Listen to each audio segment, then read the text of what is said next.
Happy Thursday,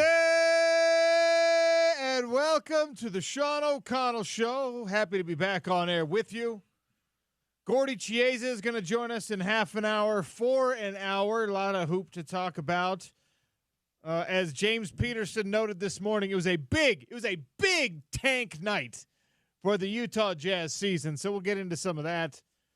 We'll get into posterizing moments that don't actually count. A lot left in the tank from last night, we could say, James, OC. James, we are 30 seconds into the show. Don't start, okay? Too early. I'm sorry, boss. That is premature punning, okay?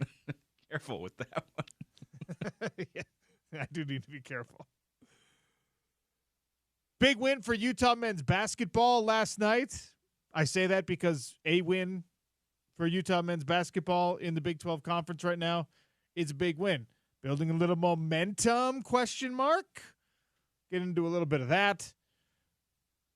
Eric Weddle's going to join us, and we'll talk some Hall of Fame stuff.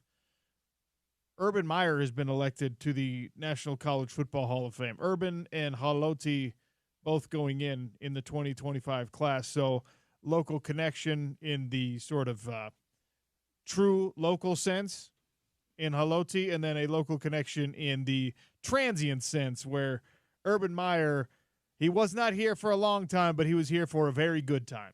Two seasons at the University of Utah. A lot to get into on the show today. Not to start us out on too big a tangent to start the show, but I love a good tangent. Isn't it nuts that I know you played on that 04 team, so maybe it's not quite as surreal for you because you sort of lived it, but isn't it nuts that a college football legend like Urban Meyer, who became legendary at other places, truly legendary at other places, got his start in Salt Lake City on a group of 5 team in Utah? I guess when you zoom out, it is kind of a surreal thing, but it's totally unsurprising if you are someone who got to be close to that situation. I've said this in many different cases, in many different places. The attention to detail and the extreme level of accountability was really something special. And when Urban Meyer left the University of Utah, even though he didn't like me, he didn't even know who I was, I was not like the coach's pet. Like, Urban couldn't pick me out of a lineup 5 minutes after he walked out of that building. Couldn't even get your name right most of the time, right? Correct. Right? Like, Urban Meyer had zero admiration for me. I had an immense amount of admiration for what he built in that season that I got to be a part of at the University of Utah. It was totally unsurprising if you were there in the building, if you were there in the weight room, if you were there around the guys who actually matter, around the Alex Smiths and the Morgan Scallies and the Bo Nagahis and Sione Puas and guys like that. John Madsen, Travis Latondras. These guys, Spencer Toon, these guys were unbelievable football players already, talented guys that when a coach came in, and Coach Ron McBride is the one who recruited all those guys and developed all those guys, so he deserves a ton of credit too. What happened was there was a change of leadership, there was a change of voice, and I've always pushed back on the idea that you sometimes need that, like, just for the sake of needing it. But maybe that was the case with Utah. I didn't play for Coach Mack at Utah, so I don't know exactly what that building was like when he was finishing out, right? I remember watching on television when he was coaching his last game, and guys were embracing him and crying because that grandfatherly figure, that father figure in their life was no longer going to be part of things. I remember that distinctly and just being like, wow. Because I had a great relationship with, like, my high school football coaches and stuff. I don't know if I would have been weeping like a little baby if they were moving on, you know? And there were big, strong dudes who felt that way about Ron McBride's departure. So I remember watching that and being like, ooh, that's a dark day at Utah. And then Urban Meyer gets hired as a rising talent, as a relative unknown. And again, like you're saying, James, this was the very, very beginning of a Hall of Fame career. He had coached at Was he Bowling Green's head coach before was Utah? Bowling So Green's it head wasn't coach, his yeah. first college head coaching job, but it was kind of the leaping off point into a legendary career. He'd been like a GA. He'd been an assistant. I think he was a GA at like Notre Dame, and then I think he was at Cincinnati, which is where he went to school. Like he climbed the ladder the way that coaches climb the ladder, right?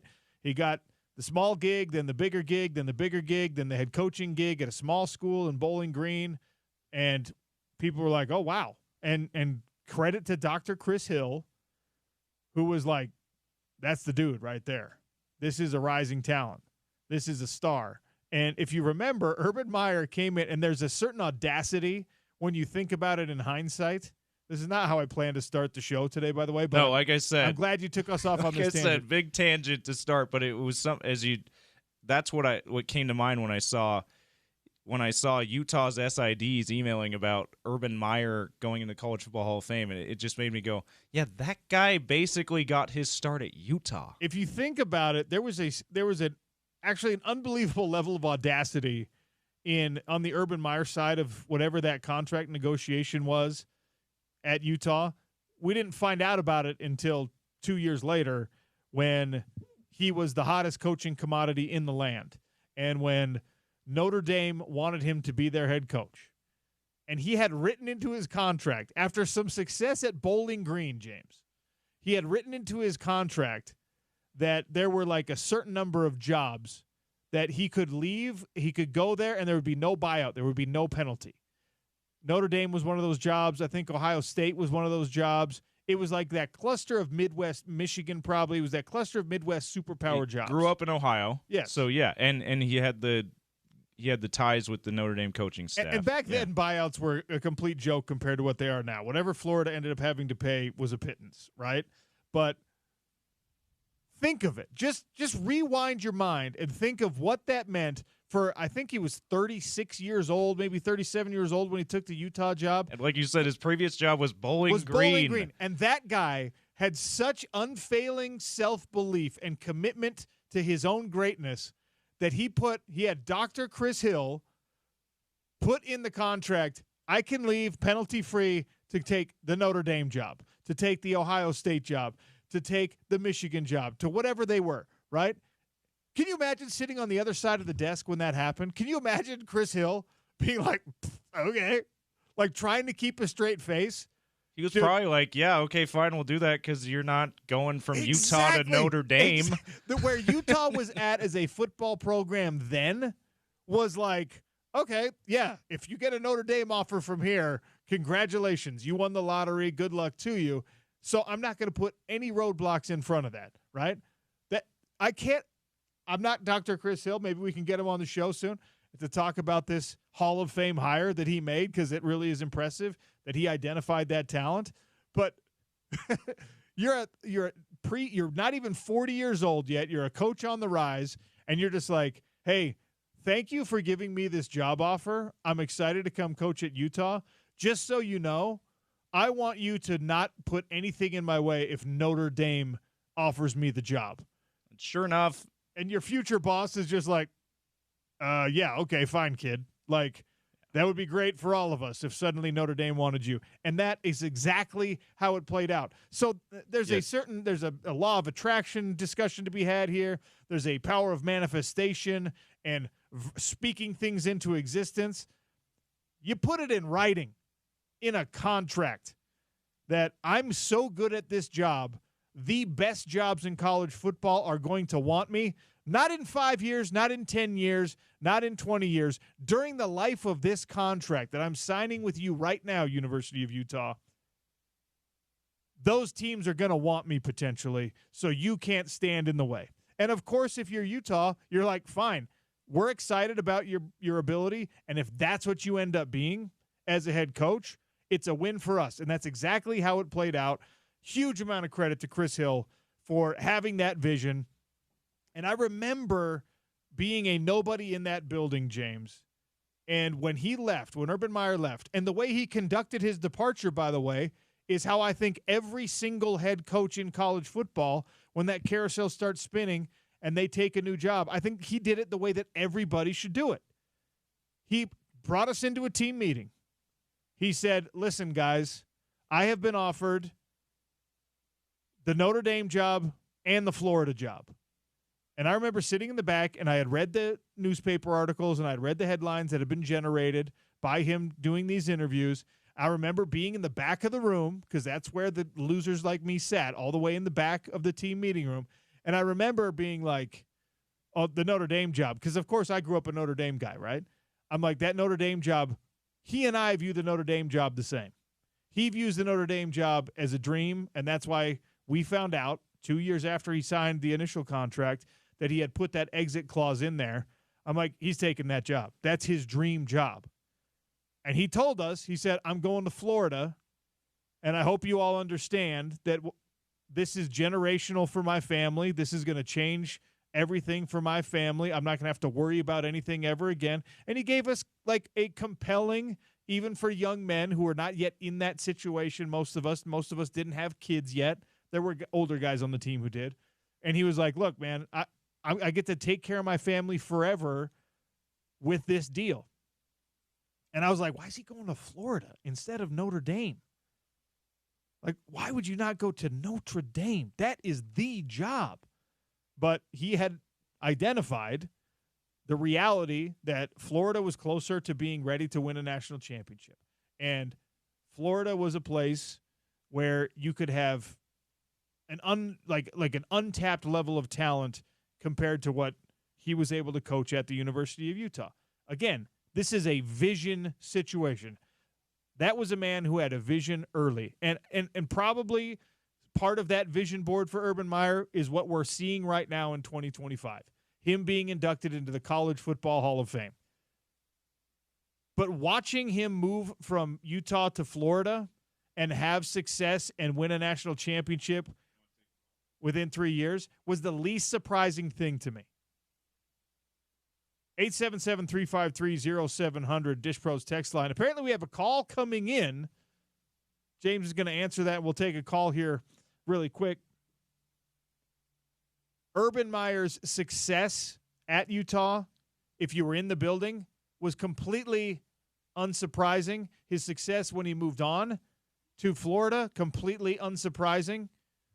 The surprising thing for me was what we found out after the fact, that it was a bit of a lawless environment down there at Florida, that the structure and the discipline that were so important for the success at the University of Utah at some point went off the rails at Florida, and then maybe also the case at Ohio State, although to, I think, a much lesser degree. That's where the surprise came. Tyson from South Salt Lake is on the Dish Pros phone lines at 877-353-0700. Tyson, what's up? Hey, how's it going, OC? Doing all right. How are you? Not too bad, man. I was just going to say, quit being so hard on yourself, brother. You were a collegiate athlete.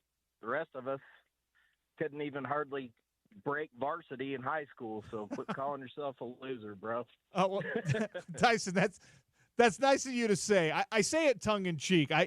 Look, I'm proud of the fact I got to be part of that team, but I also, it's very important to me that people know that I'm not pretending I was something like Eric Weddle or Morgan Scalley or Alex Smith or even like a backup player on that team. I didn't see the field. It's just important to me to be honest about my own athletic success or lack thereof when it comes to college football. I'm super proud of the fact I got to be part of that.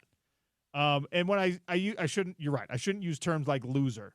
But I was if there's 105 guys on that roster, like I was in that 85 to 105 range. There was a lot of guys way, way better than me. But I appreciate the vote of support there, Tyson. Thank you.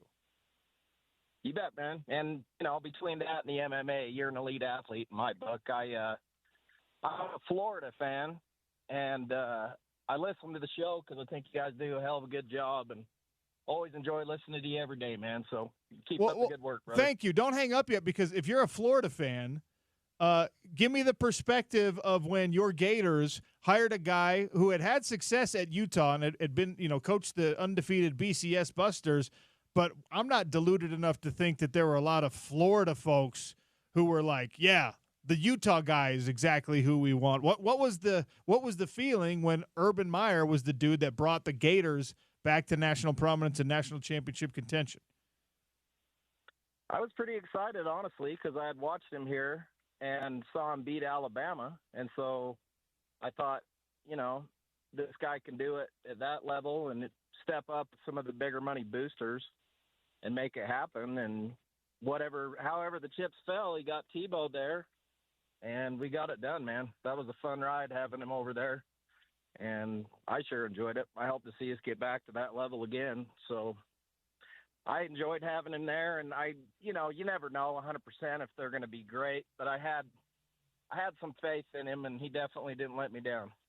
All right, Tyson, thanks for the phone call. 877-353-0700 is how you get a hold of us on the Dish Pros text line. Today and every day, the Sean O'Connell Show is brought to you by Les Schwab Tires. They've got the tires, the wheels, the accessories for whatever it is you drive, old, new. You got that beat-up hoopty, that's fine. Les Schwab can help you out. The brand-new car, they can help you out with that as well. Stop by the local Les Schwab.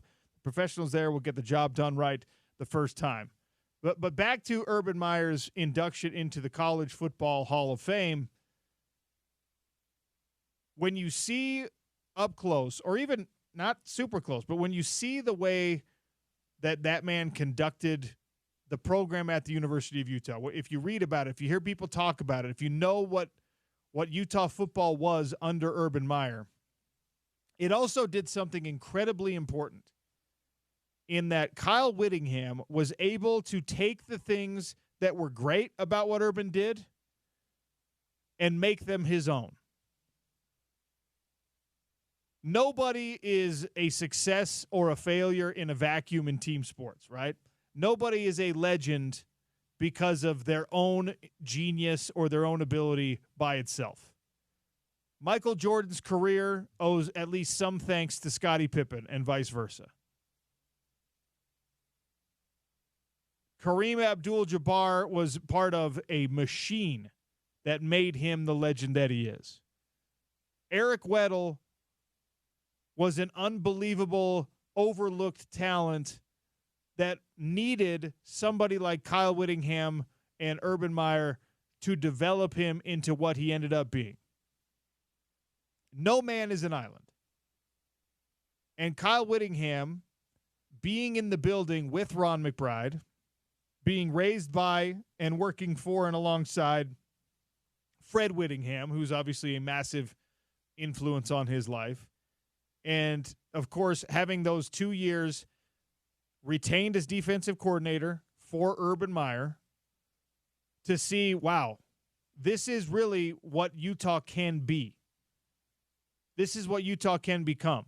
The conversation changed so drastically in that 03 season, 10-2, and then that 04 season, 12-0.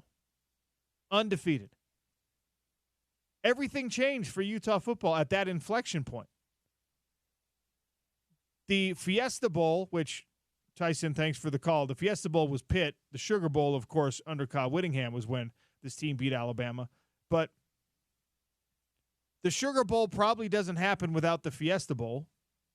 And the Fiesta Bowl probably doesn't happen without the expertise of the guy who ended up being the head coach of that Sugar Bowl team. So part of the thing that Urban Meyer was so great at, and we don't talk about this as much because his reputation has changed since he left the University of Utah, but part of the thing that made him special as a young coach at that time and allowed him to continue to be special as he became, just kind of like your regular aged coach and your more experienced coach, was that he did a great job of surrounding himself with genius and with talent and with the right kind of work ethic. And we give a lot of credit for Utah football culture to Kyle Whittingham. But again, there was at least a piece of that foundation, whether you're reluctant to do it or not, that you have to attribute to what Urban Meyer was willing to do when he came in. And he rattled the cage, man. He shook things up. The workouts The workouts that Matt Bayless, his strength and conditioning coach, who ended up following him to a couple of spots, and I think he's at Notre Dame now, but probably not at Notre Dame under Marcus Freeman. I don't know. I'm gonna have to look up where Matt Bayless is at right now. But the workouts that Matt Bayless had us doing under Urban Meyer were disgusting, legendary, and it wasn't about like making sure that you're refining those fast twitch muscles and you're getting the most explosiveness. Like, yeah, that was part of it as well. But what really mattered was he was weeding out, separating wheat from chaff. And he was just saying, like, how committed are you? Do you want to be here or not? FUBAR Fridays. Let's see if you can survive it. Like, yeah, college coaches do that stuff. But the way he did it, when he did it, with the players he did it, in that year, in those 2 years, that 2 year span, special, legendary, unbelievable. And, you know, even though his star has fallen some from a reputation standpoint, if you're just examining Urban Meyer, the Utah head football coach, that, I would venture a guess, if that continues, if that version of Urban Meyer is the same guy at Florida, at Ohio State, whatever, that's the greatest football coach, college football coach of all time. If that version of Urban Meyer was able to extend itself out for the next 10 or 15 years after he leaves Utah, that's the greatest college football coach of all time. I was dead sure when he left the University of Utah, the conversation we'd be having today, when it was time for him to be inducted into the College Football Hall of Fame, would be, that's the best one ever. That's the guy who won a national championship everywhere he went. That's the guy who developed the most well-rounded, most intelligent, hardest-working football players in the land. That was my real view of what Urban Meyer was going to be from a legacy standpoint in college football. He checked a couple of those boxes. He won the national championships wherever he went. He did develop some high character, high intelligence, great drive type individuals.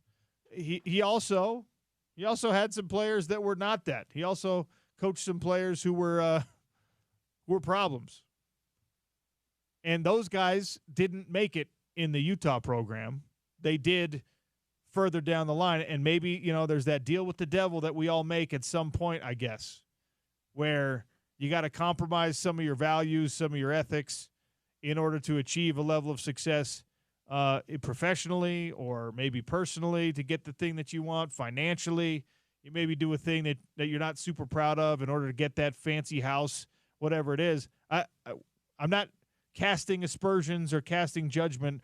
Urban Meyer has already been dragged through the court of public opinion a couple of different times. I think he's come out relatively clean on the other side. I think that the statute of limitations on him, sitting at a bar with a young co-ed is probably like, we're probably over that.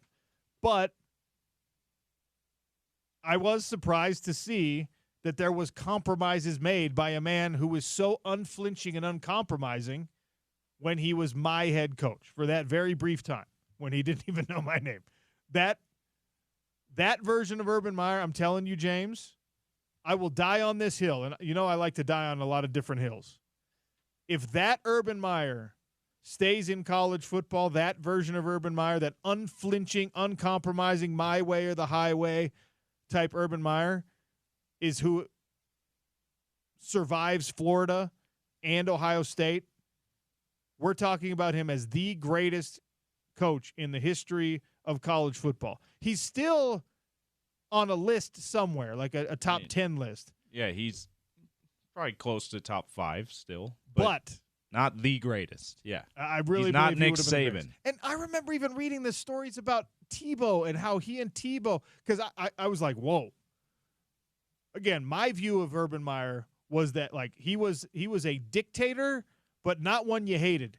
He was a dictator that you begrudgingly loved because he was going to regulate the minutia of your life, but if you followed the path, you were going to win at the ultimate level, right?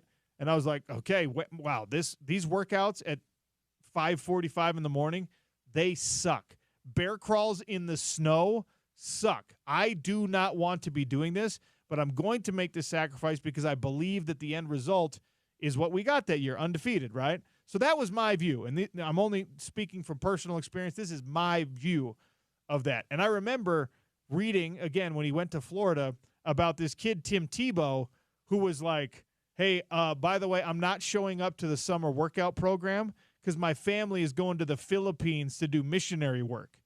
And Urban Meyer is not the guy you say that to. Urban Meyer is the guy who tells you exactly how it's going to be. Like, you want missionary work? We have a mission to win a national championship, exactly. young man.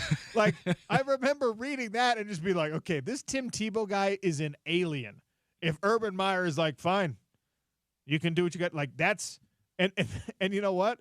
We always talk about the like where it happens. Where's the first time you make a compromise on your own principles? What if Tim Tebow, being a guy who wanted to go serve the Lord, was the first time Urban Meyer was like, okay, I'm going to compromise my demands, my absolute everyone all in or in the way type stuff, and now Tim Tebow is going to be the first exception to the rule. And what if that's what broke the dam?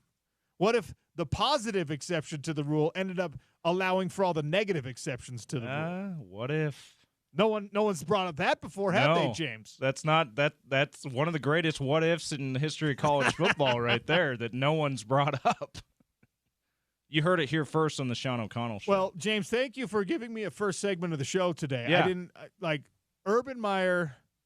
It's you go back to the Old Testament stuff. You go back to the early books of whatever your faith prescribes to you, and there's a lot of so-and-so begat so-and-so begat so-and-so.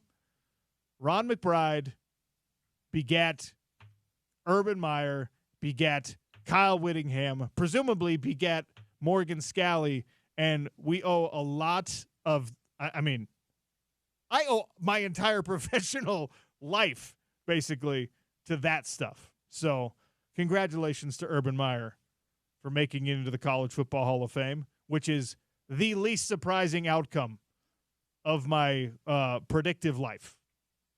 Yeah. If you would have asked me in 2004 at one of the early morning sun is not up yet workouts, hey, is Urban Meyer going to be in the College Football Hall of Fame? I'd have laughed in your face and be like, yes, of course. You mean like, yeah.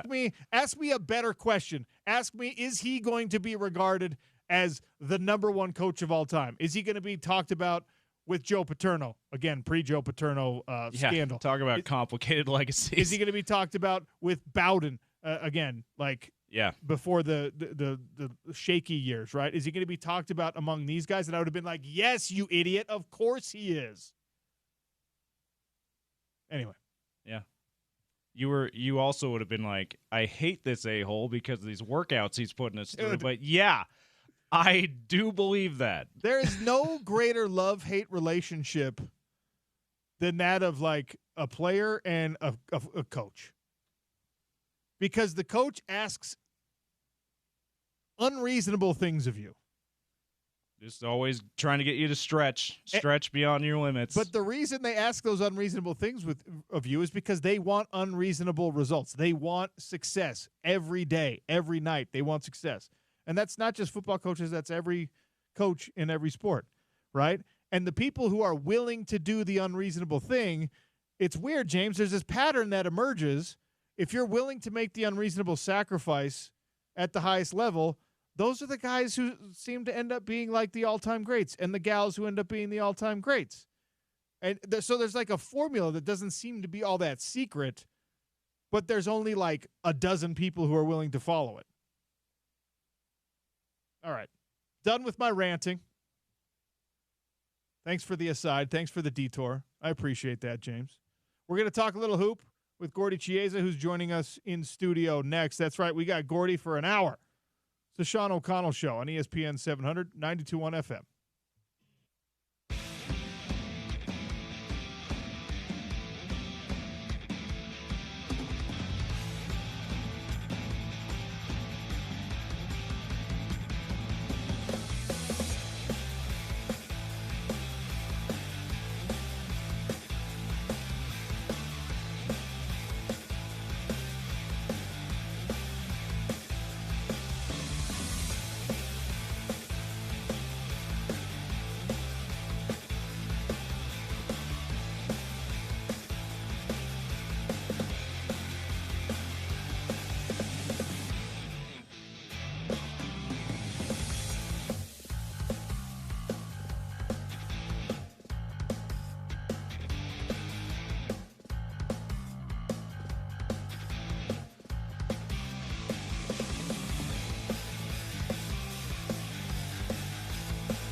Keontae, rebound quickly.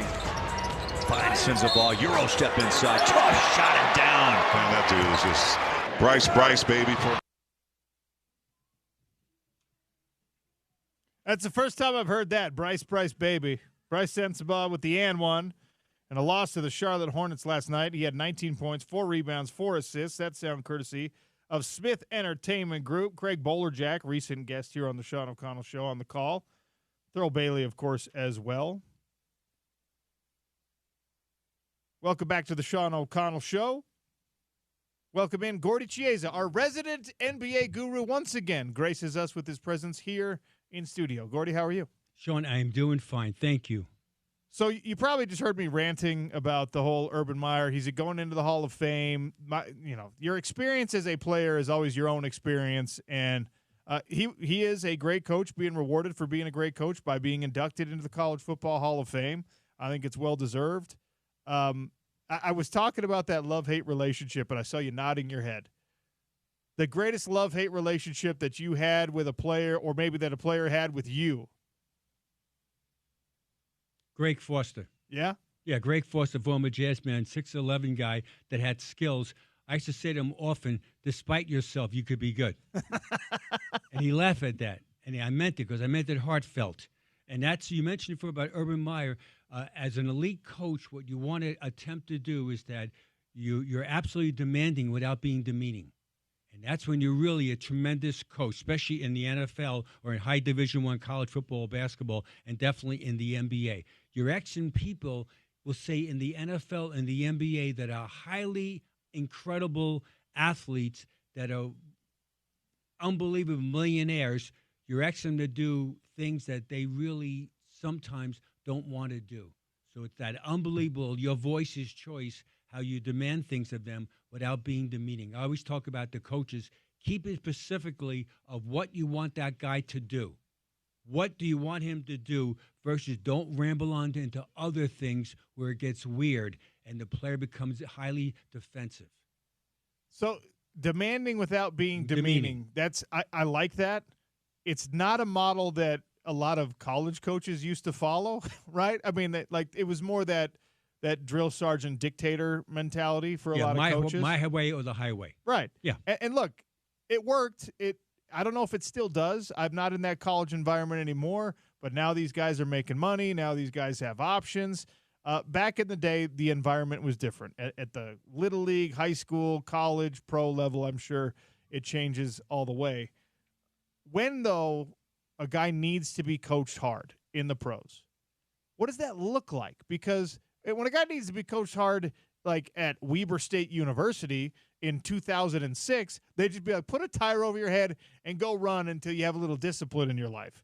I imagine it doesn't work that way in the NBA. No, it does not. And the reason why is that human behavior. So what you want to try to do with, say, these really star players is that you treat everybody fairly, but people differently. You don't coach, for example, say in jazz basketball, you don't coach Carlos Boozer or Mehmet Okur as you would coach the 11th or 12th man. In this generation, you don't coach Colin Sexton the same way that you would coach a guy that's on a 10-day contract. And that's what you learn. And that you coach everybody fairly, but you treat them differently as far as your messaging. Your voice is choice. How you say things to the players on your team, both individually and also collectively. And I say this all the time for decades, is that the better coaches and or elite coaches, they master your voice tones. There's a big difference how you say things. If you're screaming all the time, the players they tune you out. But when you raise your voice for a reason, especially in a group setting, the players really absolutely listen to what you're saying because they know that you have enough street cred in you and a trust factor. See, coaching is really trusting. Do you trust the people that are coaching you that they see the picture, the big picture, much differently than you see your individual self?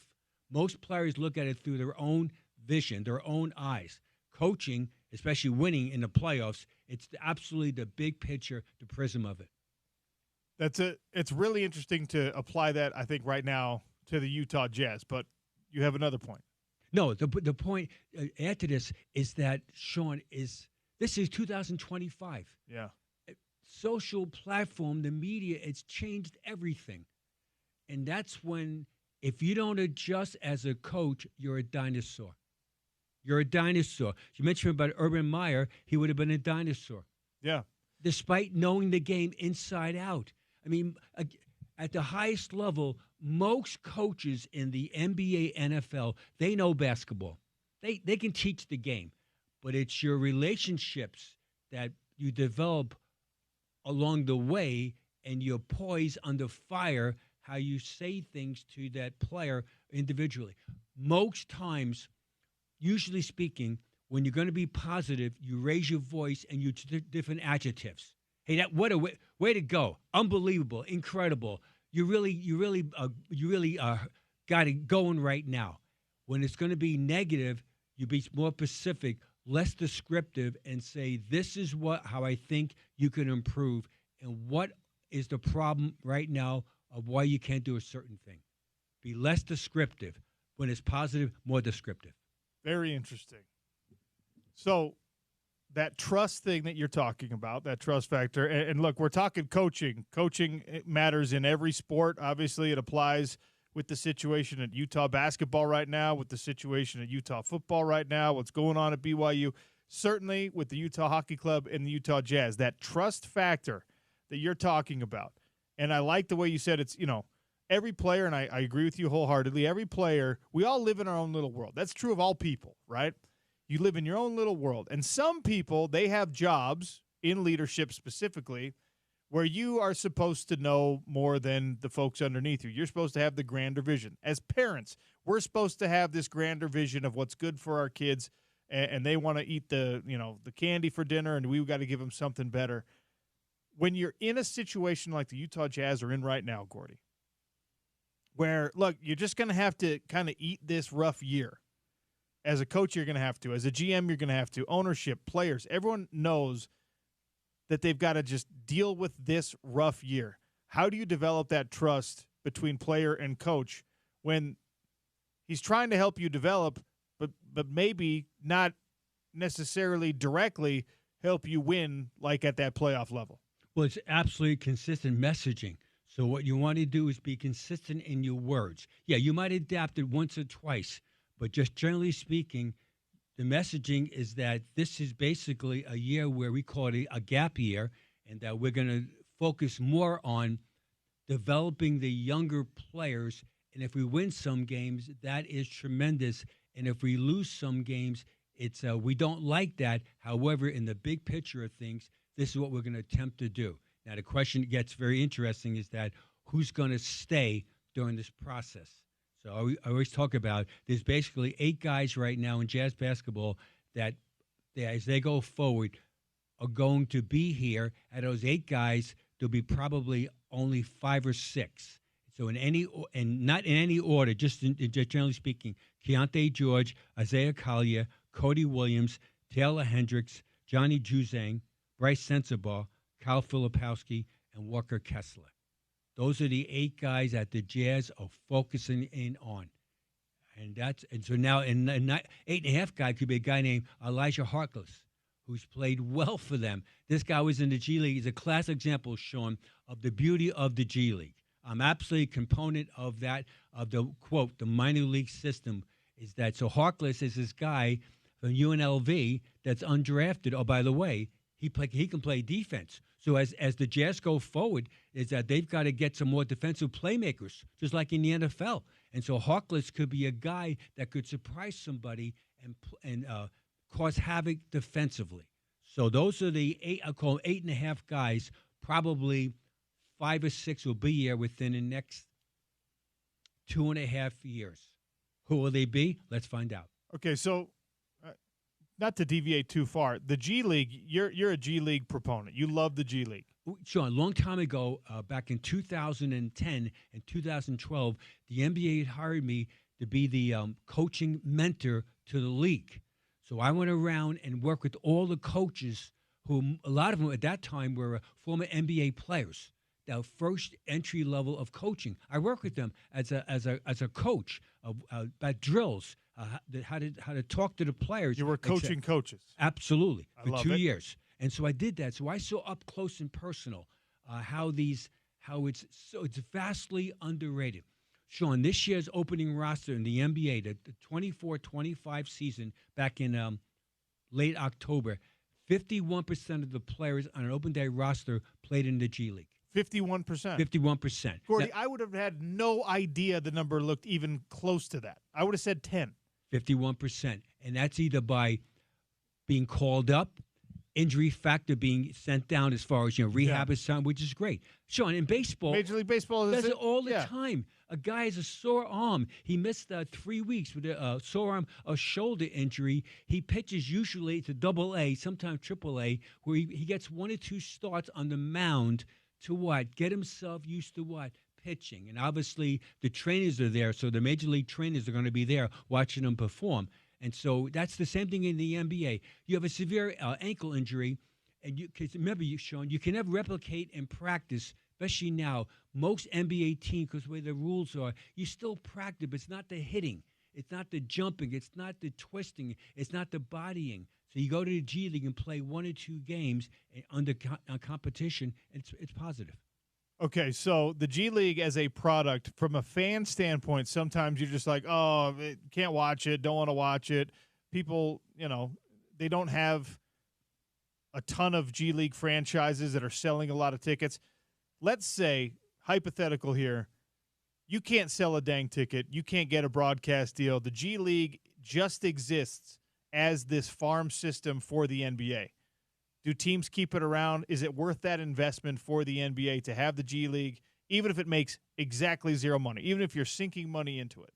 The answer is yes. Cool. Yeah, 100% unequivocally, is that those guys can go there and they can really work at their craft of the things that they don't do well. Add to that, from a coaching standpoint, those younger coaches will say, guys at 30-something years old, they're learning how to coach, to be called up as far as being a bench assistants. And from a referee standpoint, many of the referees right now in the NBA got their start in the G League as far as being bounced around and making erratic calls. And now suddenly they work their way back into the NBA, where they're much more poised under fire.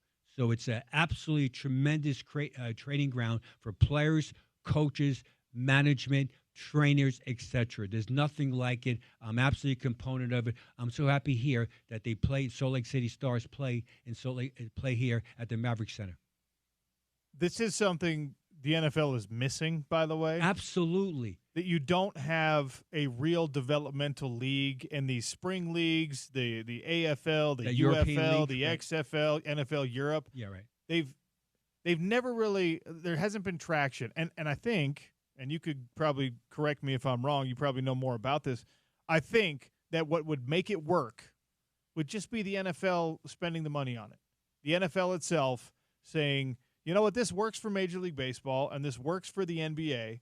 They get these players to develop. They get those gap years where a guy that comes out of college and maybe hasn't got it figured out yet, whatever, you give him 2 years here, you give him 3 years there. And maybe, just maybe, the NFL could pour some of its multiple billions of dollars into a developmental league that it would benefit from. But haven't figured out that system yet. No, they have not. No, and that's a concern right now. Also, add to that, the WNBA is sponsored by the NBA. Yes. So 24 years ago, when it first started, they put all this money into that to make it work. And you know something? It did work. And now Caitlin Clark now is absolutely she's a phenomenon. Is that so? 24 years ago, they didn't see it like that, but they do now. And so now those teams are making money, and that those franchises have value. And the NBA was the component of that. And the NFL could be the exact same way if they're willing to put X amount of, sure, I'm assuming, billions of dollars, which they do have. They do have. To your because, point. Because of the contracts. They have the so NFL, much money. And let's put it in context. The NFL, in a regular Monday night football game, outdraws the World Series in games. So the regular season NFL game Monday night. That's how the NFL rules. Obviously, this week's the playoffs, etc. There's nothing like it. I mean, I love the NBA, absolutely, but the NFL unequivocally rules. ESPN 792.1 FM. We're doing a cash kickoff right now. Time for your shot to win $1,000. Payday to 508-777-1000 for your chance to win. 508-777-1000. Text the word payday to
Special edition of the Hot Lunch brought to you by Lemon Shark Poke here on the Sean O'Connell Show. Lemon Shark Poke, fresh fish, fresh veggies, beautiful poke bowls. Go check them out. Tell them OC sent you right here on 300 South, just east of our Broadway studios in the ground floor of the Judge Building. I'm telling you, you will not find a better flavor combination, and you're certainly not going to find higher quality ingredients for a fast casual type of place. Lemon Shark Poke right here in downtown Salt Lake City, presenters of the Hot Lunch. Gordy Chiesa hanging out with us for another half hour or so on the Sean O'Connell Show.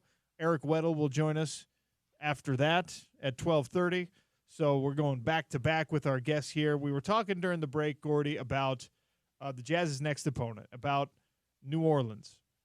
Not only the team, but also the city and the problems that both can present for a franchise. Oh, very much. In New Orleans, by the way, they're hosting the Super Bowl on February 9th.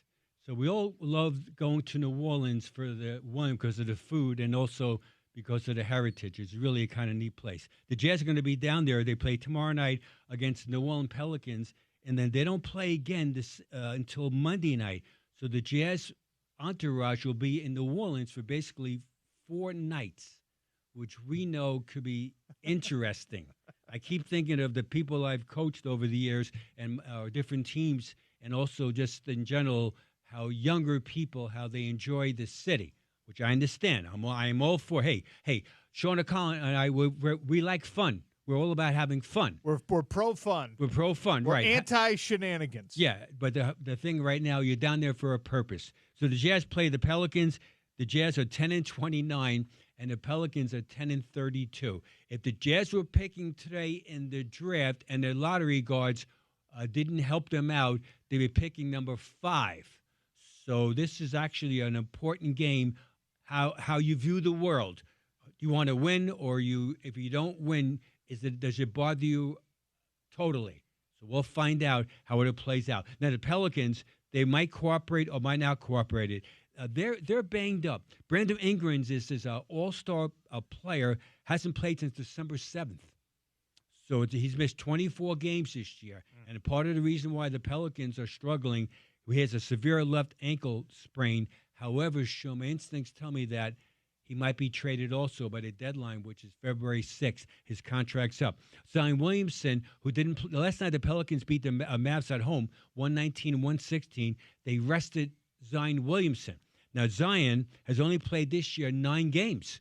So think about so he's missed 33. So Brandon Ingram missed 24 games, and Zion's missed 33. Picture in Jazz basketball, if Sexton and Larry Markkinen missed those amount of games, they'd have no chance of being competitive in a game. And that's the Pelicans right now. So Zion's averaging 21.7 points per game, 7.6 rebounds, and 5.3 assists. So it's been a struggle both on and off the court for him. Now, the Pelicans as a team right now, they're led by C.J. McCollum, who's really a tremendous pro. The way he played, that guy's good. He's averaging 21.5 points per game. And they're getting, Sean, this guy named Yves Missy from Baylor. He's a Cameroonian guy that went to Baylor University in Waco, Texas. He's the 21st pick of the draft last year, and he's helped them tremendously. So Walker Kessler and those guys and Drew Eubanks will battle this guy. He's averaging 9.1 points per game, 8.2 rebounds in only 24 minutes. So he's averaging 8.2 rebounds in half the game. So that's impressive. So it's going to be a good test right now. The last point about the Pelicans, if you're watching the game tomorrow night, will be that, oh, by the way, they don't shoot straight. Yeah, absolutely. I call it igloo shooting, where even though they're in the Orleans, Sean, which is a very, very hot place, if you know what I mean, hot food, hot everything else. Oh, by the way, the team shoots very, very cold. They're 29th in the NBA. 28th in the NBA in field goal percentage. They're only shooting 44.2. The only teams lesser as far as shooting accurately are the Wizards, and ironically last night, Sean, the Hornets. So the Hornets are the worst shooting team, beat the Jazz last night. The Wizards, we know, have the worst record in basketball. Yes. And the Pelicans, don't shoot straight at number 28 as far as ranked. So here's the correlation about it. If you don't shoot with any consistency, the chances of winning in the NBA are dramatically lower. Only very similar to the NFL. If you can't score points in the red zone, you're not going to win. How likely is it that New Orleans rests Zion Williamson again against the Jazz? Not tomorrow night, because it'd be hard to justify, because they have that rule in the NBA. If you're going to rest somebody, it's going to be on the road. Now, they rested last night Zion at a home game. So they play again Friday night against the Jazz. My instincts tell me they won't rest him, but they might rest him on Monday night. Okay. And what's that thing called rest? Sean, you need some rest. James Peterson, you need some rest. Gordon Shazer, you've been resting your whole life. You don't need any rest. Rest is a crutch, Gordy. I got 3 young children. Okay, rest is the thing of the past, and maybe hopefully a thing of the future. But right now, I'm off the rest train. Okay? No, right. And so it just when I hear that resting, and I don't mean like you're hurt physically. I'm not saying that, but that's the NBA, and so they put it in as far as Sean to be an award winner, meaning MVP, All NBA, All Defensive Player, All Rookie. You've got to play minimum 65 games. So Luka Doncic, who's been hurt with a legitimate sprained ankle, he won't be eligible for any awards this year. Wild. And because they put it in because there was an extreme where the Spurs took it to an art form where they were resting all those guys all the time, especially on road games. So, Sean, if you're TNT and if you're ESPN/ABC/Disney, you don't want to hear about the star player resting. You're paying billions of dollars for the contract, minus a guy being hurt. There's no rest. That's what happened. So we shall see. So rest is important if you're in the family business, Sean, like you are, raising children. But in the other sports, in the sport world, resting is it's a concern. So James has given me in our show notes today the updated tanking race. All right, you already mentioned this. Washington, worst record in the NBA.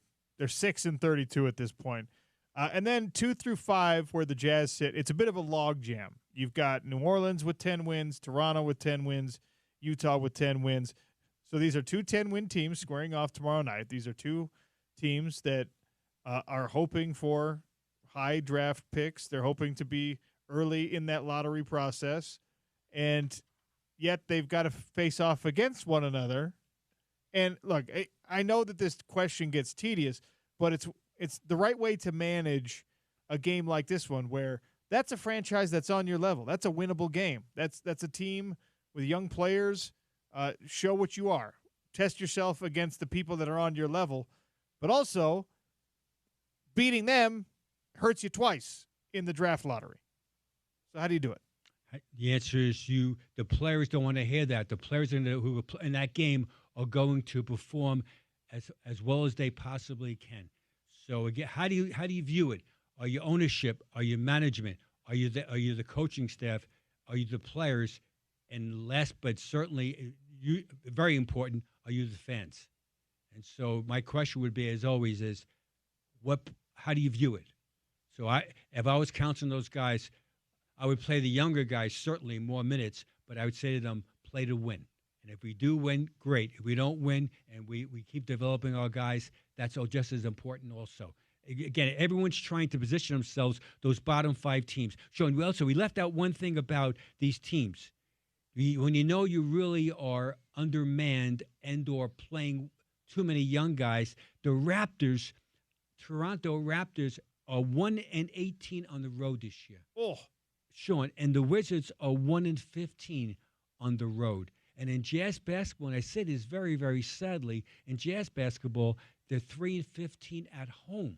One time in Jazz basketball, the Jazz finished 38-3 the first year at the Delta Center, and the next year the Jazz finished 37-4 in the Delta Center. And so what you want to try to do is reestablish that home court where, hey, it's loud here, and that no matter what happens in that fourth quarter, our fans will be the sixth man, will carry our shooting, carry our overall defense. So right now, the Jazz are 3-15. They've got to try to improve that dramatically. All right, that's the Hot Lunch brought to you by our friends at Lemon Shark Poke. Stop by, grab an OC bowl that's got some shoyu salmon in it. Of course, has their fresh sushi rice, has the seaweed salad, got a little bit of the ginger in there, and, of course, the chopped fresh mangoes. Whew, I'm getting hungry just talking about it. Lemon Shark Poke, 300 South, right in the ground floor of the Judge Building, just east of State Street. East of Main Street here in downtown Salt Lake City. All right. Gordy Chiesa stays with us for one more segment. We were talking about this during the break as well. There's a personality profile with certain positions in certain sports. Catchers are weirdos.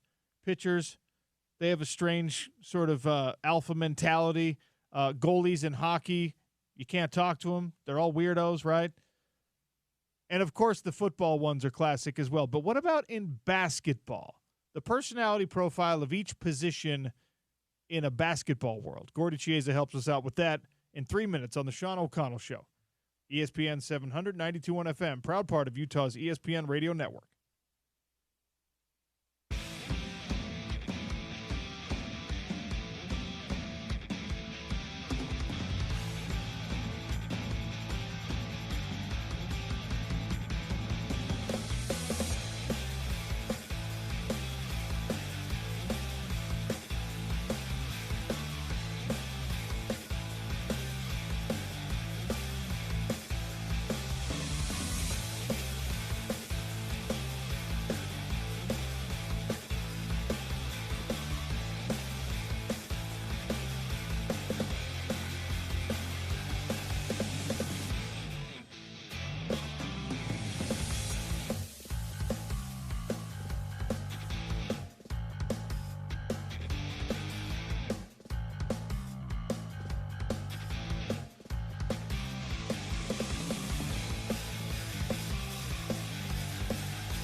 Sean O'Connell Show. Eric Weddle joins us in 19 minutes. We have Gordy Chiesa for another, I guess that makes it about 16 minutes. We'll get to talking about the personality profiles of different positions, but obligatory. We got to do it every show. We got to talk Victor Wembanyama. You and I are both enamored with his skills, with his physical profile, with the alien that is Victor Wembanyama. And you had some interesting points during the break about what he's capable of. Yeah, Victor Wembanyama, the phenomenon as far as shot block, he leads the NBA. He should be the defensive player of the year, hands down. But here's one statistics that it was really so hard to do. This year is 127 total blocks and only 4 goaltending violations. So that tells us that he had, besides the natural length and athleticism, he has incredible positioning and timing. And so that when he blocks a shot, is that it's not on the board, he's up there and he has that elevation quickness to apex jump and to knock that ball away versus what? Late jump or be out of position to get goaltending. So 127 blocks total compared to only 4 goaltending violations. Hard to do. What would a normal ratio be? Oh, it'd be a much more. In other words, a lot of times people, shot blockers, they're late to give help, and then they almost like panic, and then they block the board and they block the shot on the board. So usually ratio would be more like 5 to 1. Okay, like 5 blocks to 1 goaltend. This is the opposite. 25 to 1. Yeah, exactly. So this is just shows you how incredible defensively he is. Last year, Rudy Gobert won the Defensive Player of the Year in 23-24. This year should be Victor Wembanyama, and that's what makes him so special. So besides scoring the ball in 3-point range, passing skills, he's absolutely a force of nature in the lane. It's almost impossible to score on him. Even though you mentioned earlier, I saw the highlight also, John Morant, this unbelievable jumping jack from the Memphis Grizzlies, got the angle on him early and dunked on Victor Wembanyama's noggin, but that's really a rarity. Well, I'm looking at the still image, the frozen image of those guys going up, elevating against one another, and Ja can get up. Yes. Man. We know this. He can fly. But it's not an elevation thing here. He does a great job. He goes around Wembanyama's right arm. He goes makes the inside move, basically, which incredible degree of difficulty for Ja Morant to do that. But from an elevation standpoint, Wembanyama is another foot above Ja Morant. It's insane. This, the Wembanyama's hands from, the heel of his hand to the tip of his middle finger is probably a foot, right? Morant, at the peak of the jump, the ball is at the wrist of Victor Wembanyama. So he's got the whole hand span above even someone who can leap like Ja Morant. It is a cheat code what this guy can do physically. It's wild. And that's when those momentum plays in the game for the Grizzlies. And that's what makes Ja Morant so special, is the ability to strike in midair and be able to often, like Ja Morant type guys, when guys are still trying to go up to block his shot, he's already up in the air, and he has enough ability to be acrobatic blocks as far as jumping, as far as finishing in traffic over against elite shot blockers. And that's the reason why the Grizzlies right now, part of the reason why, they're 26-15. And then add to that, Jaren Jackson Jr. is having a tremendous year for them. And the Grizzlies are back in place, and they'll be a force. Getting back to the draft, so when he picked them at second in the draft, and Jaren Jackson number 4, the Grizzlies have the 2 guys that lead their franchise were picked number 2 and 4. In Jazz basketball, they're trying to do the exact same thing, replicate that. All right. I teased this. I want to get to it. We were talking during the break. It's great to have Gordy in studio because we get to talk during the breaks. We were talking about how there's a different personality profile based on what position you play in team sports.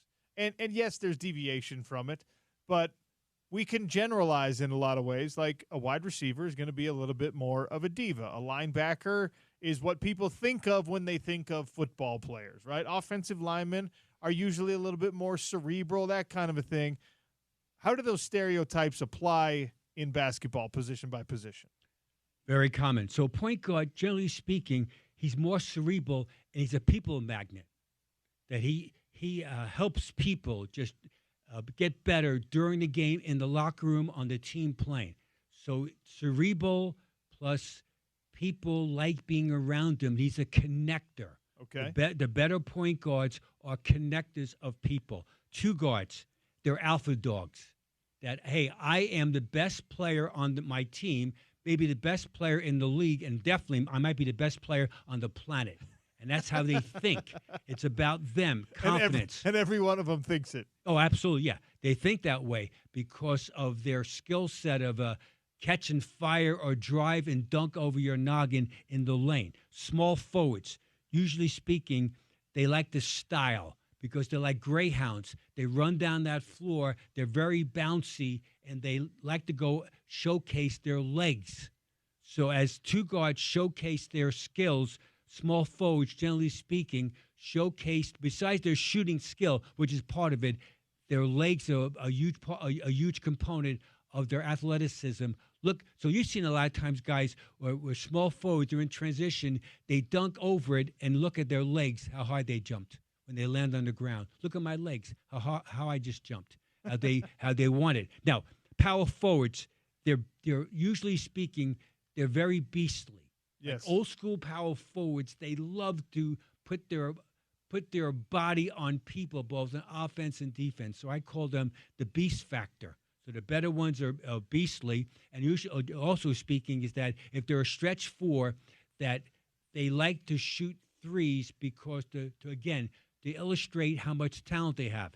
Center position, they're followers. Just generally speaking, they've been so big at a certain age that usually they're a little bit slightly behind as far as coming out of their body, almost like. So that's why point guards, when you're really good, you get the bigs involved, both verbally and also as far as in coverage. Because, again, they don't want – usually when you're 16, 17 years old and you're 6'11", you're the biggest guy around in that. So you're not really passive, but you're not really as verbal. Yeah. And that's what happens. So, as you get older and you get, the expression – I'm used to my body now, and I like my body, and this is who I am. They have a coming out party as far as themselves, both physically and verbally, and that person becomes what? One. Okay, so this is a societal, cultural question as much as it is a sports question, but it really is interesting. One of my best friends growing up was this guy who, humongous, giant dude, from the time we were young, middle school, even late elementary school, bigger than everyone's dad. Huge person, right? And soft-spoken and quiet because of it, shy, I think because of it. Like, for whatever reason, when you're that young and you're an outlier size-wise, it gets like a bad connotation of something like, people make fun of you for being overweight or whatever it is. And so they like retreat into this shell a little bit in a lot of times.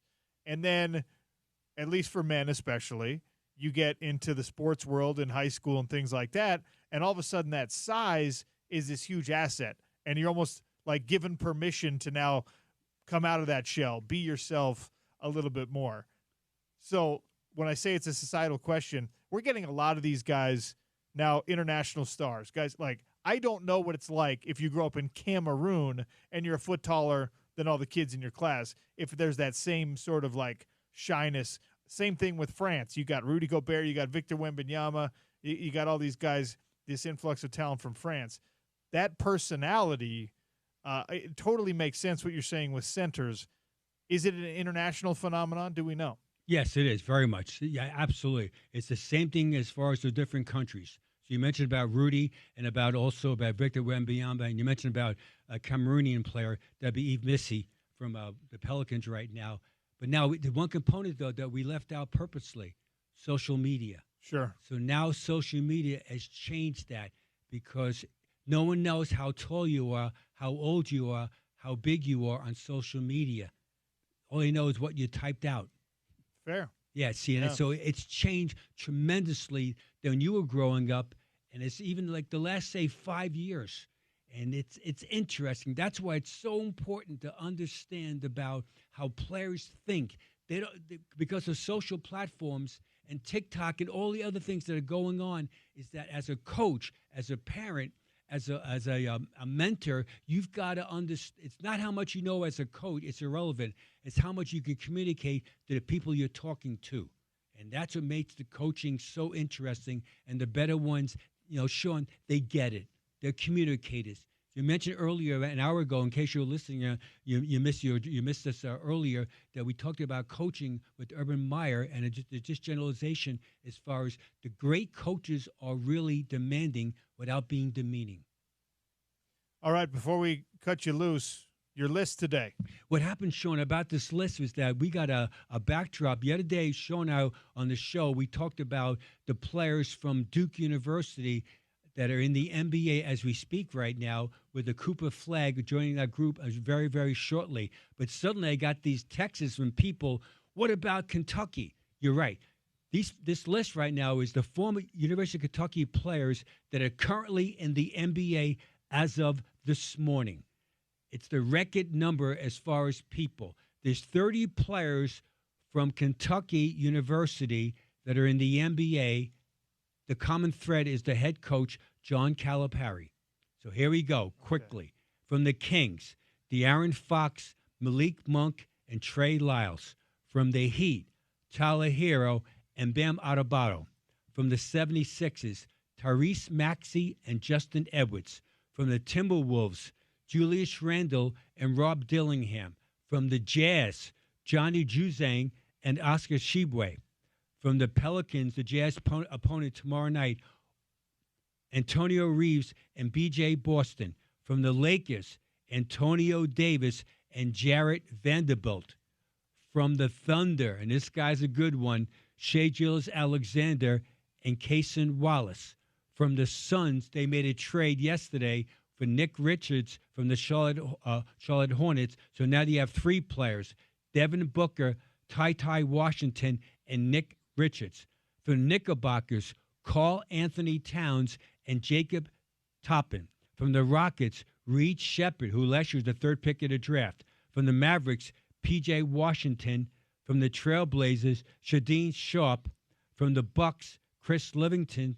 From the Spurs, Keldon Johnson. From the Pacers, Isaiah Jackson. From the Raptors, Emmanuel Quickley. And last but not least, number 30. From the Nuggets, Jamal Murray.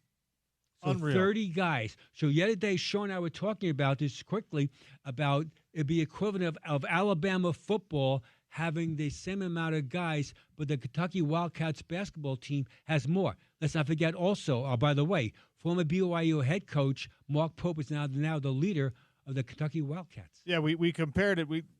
It's double the production of professional talent that Alabama football is able to put out. Like, Kentucky has twice as large of an NBA impact as Alabama has an NFL impact. That is saying something. And now with the NIL money, we see how it all plays out. So recruiting is critical, and it's recruiting in the college level, and now you draft guys in professional level. And Sean, generally speaking, the better NBA franchises get the majority of the players drafted correct. And then the better NBA franchises get the better free agents correct as far as money towards winning. So the worst you could do ever in an NBA is give away money to players that really don't impact dramatically winning, because then you can't get it back. The best, Sean, there's no contract that's a bad contract that's only 1 year. So if you sign somebody for a 1-year contract, we'll say in late July, is that it's not a bad contract, because after 1 year, if it didn't work out, you could be gone. So yesterday's trade with Nick Richards going from the Hornets to the Phoenix Suns to try to give them energy. Nick Richards is the equivalent of Daniel Gafford, who gave the bump up to the Mavericks. His contract's up. It's a team option. His contract's up. It's not guaranteed. And Josh Okogie, who went from the Suns, who's having a career year shooting 3-point range at 38%, he now goes to the Hornets. His contract also is not guaranteed. And so as the trading deadline is February 6th, a lot of it has to match up the contracts as far as economics, but also if it doesn't work out, you're out of it. All right, for real, the last thing. Your horse in the race in the AFC playoffs this weekend. Bills, Ravens, Chiefs, or Texans? Ravens. Okay. In the NFC playoffs this weekend, Eagles, Commanders, Lions, or Rams? Rams. Okay. Gordy casts his lot. I put those poll questions out there. We'll talk with Eric Weddle next about some surprise allegiances, I think, at least, for the Salt Lake City fan bases. Sean O'Connell Show here on a Thursday. Gordy, thanks for being here. Sean. ESPN 700, 92.1 FM.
when I hit that time of year and had some opportunities come up, and Coach Witt came calling, and know the program well, looking at it from the outside and following it over all this time. And man, what a great opportunity to be a part of such a great program. The success they've had over a long period of time, playing and winning conference championships. It was just a no-brainer for me to be able to join such a great program and to be a part of it. That sound is from Tuesday's Utah football press conference, courtesy of our friends at the University of Utah. The words came from Jason Beck, new offensive coordinator, on why he chose to become Utah's offensive coordinator. He did have other offers, other interviews, other opportunities.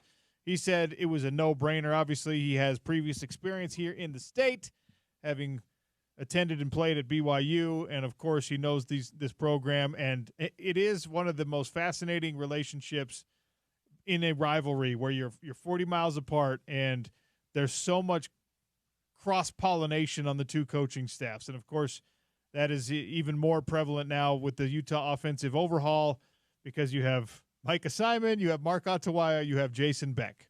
So BYU's got a bunch of Utah defensive guys on their defense. Utah's got a bunch of BYU offensive guys on their offense. That's just how it goes here in the state. We'll talk about that and a lot more with a Utah football legend. Eric Weddle joins me here on the Sean O'Connell Show on a Thursday. E-Dub, what's up? We're doing great. The sun is shining here in Salt Lake City. It's a little chilly, but it's a beautiful day. How's Southern California? It's about 72, a little overcast, not too bad. Not many days you wake up without a smile and you're just thinking, this is the greatest place in the world. All right, rubbing it in on the 72 degrees. That's fine. You've earned it. All right, so you heard that little clip from Jason Beck, and we've talked about this hire in the past, but we got to get to know him a little bit with about 12 minutes of Q&A at the press conference on Tuesday. I don't know how much of that you were able to hear, but I liked, you talk about winning the press conference. Jason Beck, I think he's going to be given a great chance by this Utah coaching staff, and more importantly by the Utah fan base and the players, because it seems like he's ready to adjust what he wants to do to the talent that's on this roster. Is that the right way to handle things as you're rebuilding in the transfer portal? Yeah, I watched the whole press conference, so that was good to see. Their first. I like to see first impressions, how they carry themselves, how they talk, how they speak, what's their vision, et cetera, et cetera. So it was good to see all three of them. I thought it was, interesting that the guys, our top guys that we lost were 100% about NIL. And we talked about that back a few weeks ago. I would wish more guys would just say, yeah, I went for the money, because that's what it comes down to. In most cases, it's not going to be about the culture. It's not going to be about the coach. It's not going to be about your buddies. It's going to be about the money. And, we just had to eventually, with some of these guys, accept that. And then you move on to Morgan. I love what he said, and it was a little bit of a proud moment for himself, but also reminding everyone what the standard is here and how they coach and teach, that, hey, we lose guys every year, but we reload, and we're one of the best defenses in the country year in and year out. So I like that statement. That's what stuck out to me. And then Coach Beck, it's ironic. Obviously, you look at the stats and the crossover, just like you said.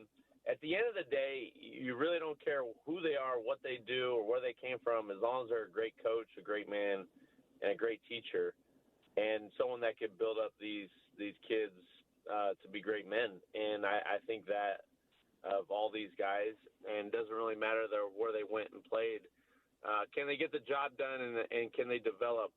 And I'm excited. It was a great first impression. Now we'll see if the results come with it, which we all hope as Utah fans and alums and that love the program.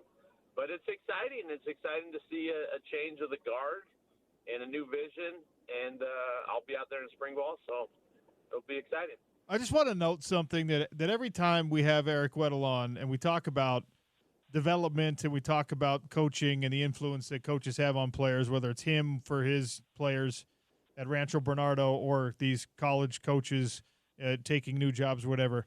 Dub, you do it, I don't know if it's even conscious for you, but you talk about development of people as human beings, becoming great men. That has been de-emphasized, whether we like it or not. That has been de-emphasized in college sports, certainly, because it is so much about the money now and the character question now. People are just so business-oriented when it comes to all this stuff. I love the fact that you mention it every single time, because I think that, I feel this way. I hope that a lot of our listeners feel this way too. It still is massively important, right? Like 1% of the guys are going to go play in the NFL, and we're going to care about them as football players for the rest of their lives. But most of them are just going to go out into the world, and you want those people who exit a Utah football program to be good people. And I actually, as soon as Beck was announced as a coach, we have mutual friends. I know guys that have worked with him down at New Mexico. And I asked, hey, what's this guy like? Is he like, do you like him? Do you get along with him? And the reports I got back was that Jason Beck is what you're talking about. He is a high character guy. He's a great dude. He's someone that the players are going to relate to. They're going to like, and that he is invested in those outcomes that you're talking about. Yes, the X's and O's matter. Yes, the wins and losses matter. But he's also invested in the development of human beings, which should matter.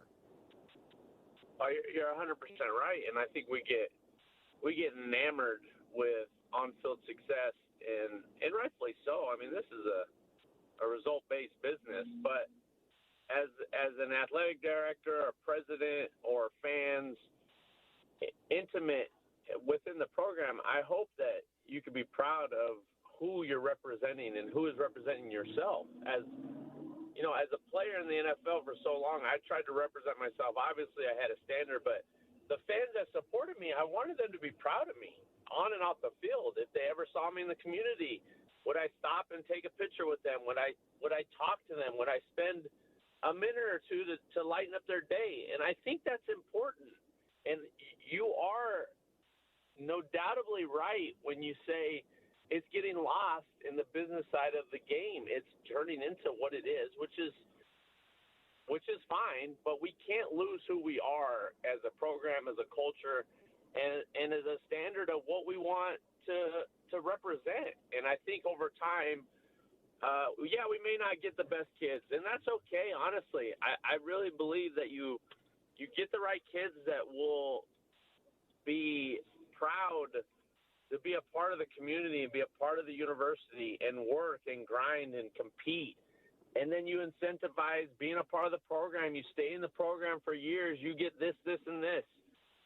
Reward those kids, because they're going to make your community better. They're going to make your university better. Yeah, it may not maybe accumulate to one or two more wins as maybe another couple other kids, but over the grand scheme of things, decades, they'll have a lasting impression for good than the latter. And I think we all need to be reminded of that and try to emphasize that as talking heads and coaches within the program. Somewhat with that in mind, look, it is the right thing for Utah to do. We probably agree, to get as much NIL money flowing as you can, to take care of the guys that have proven to you that they're valuable players, and they're willing to do that at Utah. And the support has been great, and the collective has been great, and the boosters have been great. I had a conversation with someone in the program just a couple days ago, and he said, look, we have plenty of money. We just need to make sure we handle things the right way, and that's the focus right now. So it's good for Utah to be chasing, playing that game. But we also did an exercise on the show where we talked about the final top 25 this year and how many of those teams are also top 25 in their spending on players, top 25 in their in the NIL, as far as we know. Yeah. And it was there were 9 teams at least, maybe 10, because I don't really know where SMU stands, but that there's no way they're in the top 25 in NIL spending. BYU is one of those teams. And, Colorado is in the top 25 right now in NIL, and they finished lower than a lot of those other teams we're talking about who were not. So we get focused on the idea that, like, hey, if you have the money, that means it'll translate directly to you having the success. Well, we'll tell that to Boise State, who was a playoff team this year with probably like 2 guys on the roster really making good money. So there's not even really a question in here. It's just that when you really take a look at it, yes, that is important, but it's not going. You can't buy wins in college football, not yet. Definitely not. Until a billionaire comes in and basically buys up the 20 best players each and every year, which probably is around the corner. Until then, everyone should have their fair shot in coaching and program and support. All that has a hand in it, and I feel like we're competitive in that area. I'm not trying to slight our program and our NIL. I'm actually involved with it, so I know in detail what's going on. But I just know that it's very frugal, and you have to make sure that you're trying to, like Coach Scally said, and I think Coach Witt, you're always trying to retain first and then replenish from the outside, and then still trying to develop for high school kids. I hope we don't lose the fact that you try to still continue to build through the high school and bank on those guys being loyal to the program. Eric Weddle's my guest here on the Sean O'Connell Show, talking Utah football. We'll get to the NFL playoff picture here in just a second. One of the things that was interesting in that press conference is, you talk about turnover. There's 30 new players in the building right now for Utah that were not there at the end of the season. So 30 guys have to learn the culture, have to learn how to do things. And one position room in particular, running back, has nobody returning, no coach returning, no players returning. And I've been asking everybody this. How do you teach that room specifically what Utah football is when there's no Utes in there? Yeah, and a new coach, which I was pretty bummed, obviously, with Quinton being let go. Good thing he landed at UNLV. I think he's one of the best coaches I've ever seen, but that's above my pay grade. I don't know that question. What leaders do we have on the offensive side, let alone the team, on the offensive side that knows the culture and can sprinkle it into position groups? I mean, you have Isaac, who's been there for 6 months. You have a new quarterback from New Mexico. He doesn't know. You have no running backs. You have, I think, a Landon King as a tight end. I don't know what his personality is. Is he an outspoken guy? It would have to come from the linemen. Yeah, and the linemen are young, except Kump. Yeah, the linemen are young, and they're they kind of are just their own people. they are their own identity of a team. They go at their own pace. They do their own things. They got different kind of scheduling. You got to. It's just like, hey, let them be them and dominate and eat whatever they want, and et cetera, and we'll support them. So I don't know. I don't know that answer, and it'll be interesting to see how the spring and to training camp go. I mean, and obviously the offensive staff, they have to learn. They want to put their own little imprint on it, but is the imprint in line with what is expected? Is it in line with who we are as a team and culture and the standards? And so there's a lot of moving parts. We'll see how it goes. All right, switching focus to the NFL. We had Wild Card Weekend. It was a really exciting, fun, crazy Wild Card Weekend. And now you're headed into the divisional round. Were there any surprises for you in Wild Card Weekend? I thought the Chargers would put up more of a fight. That was not a game. Gosh, there was surprise. I went through. I tweeted out basically a bracket of how I felt the whole thing's going to shake out, and I went 2-4. I think it shows you how much retired has-been knows about the game. So that means nothing when you're picking them. So Chargers, yes, huge disappointment, and their limitations on offense showed up. you can't have huge gaps in a playoff game, and it's perfectly shown. You can't drop the ball twice for picks and pick sixes, thinking you're going to win that game.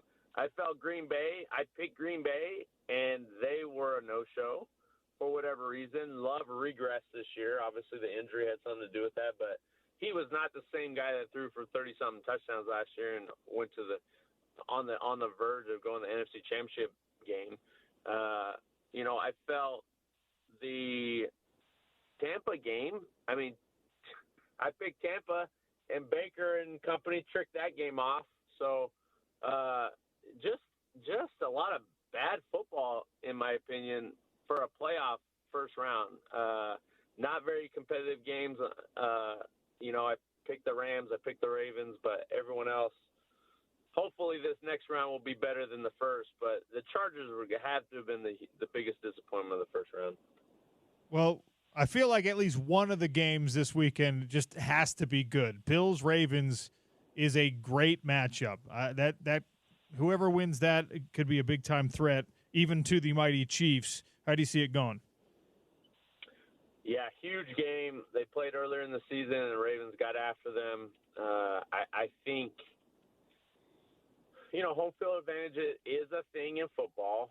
You have to factor that in. I just think the Ravens are on a mission. I just think they're playing to their character. They're playing to their strengths.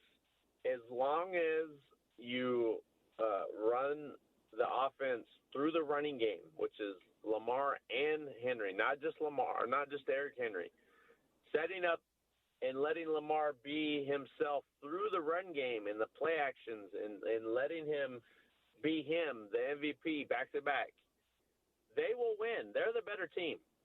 I don't really see many issues when you look at the roster and the offense, defense, special teams, top to bottom, where the Ravens aren't even equal or have the advantage. So it's going to be a classic all-timer. This is a championship game, just playing in the divisional round, and I got the Ravens coming out. It should be a classic. I just don't see Josh Allen willing that team with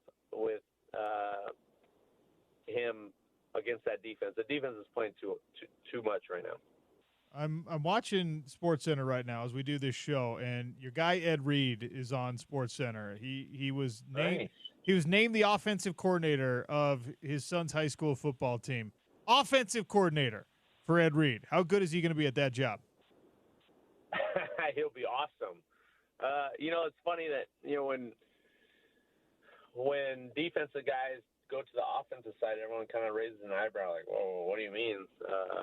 And honestly, I think we could be better offensive-minded people because we know the ins and outs of defense because we've been taught it from yay high and know the techniques. We know the teaching principles. We know the ins and outs of how to attack every coverage and their rules. And when you know the rules of a defense, it opens up opportunities galore, where if you're guessing what the rules are, it could be a guessing game. So I think it'll be great. I think it's awesome for alums, NFL guys giving back to the community and trying to give back to the kids, because I know the kids need it, and I wish them and hope and believe he'll have great success.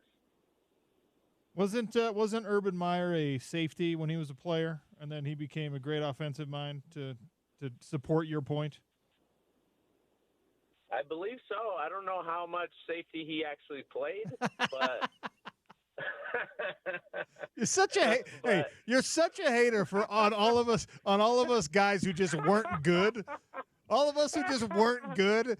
You show your true colors when you're just like, don't call him a safety if he wasn't like a two-time conference player of the year like me. Every once in a while, I have. There's a couple. What are they called? Where they bug you, whatever that's called. Pet peeves?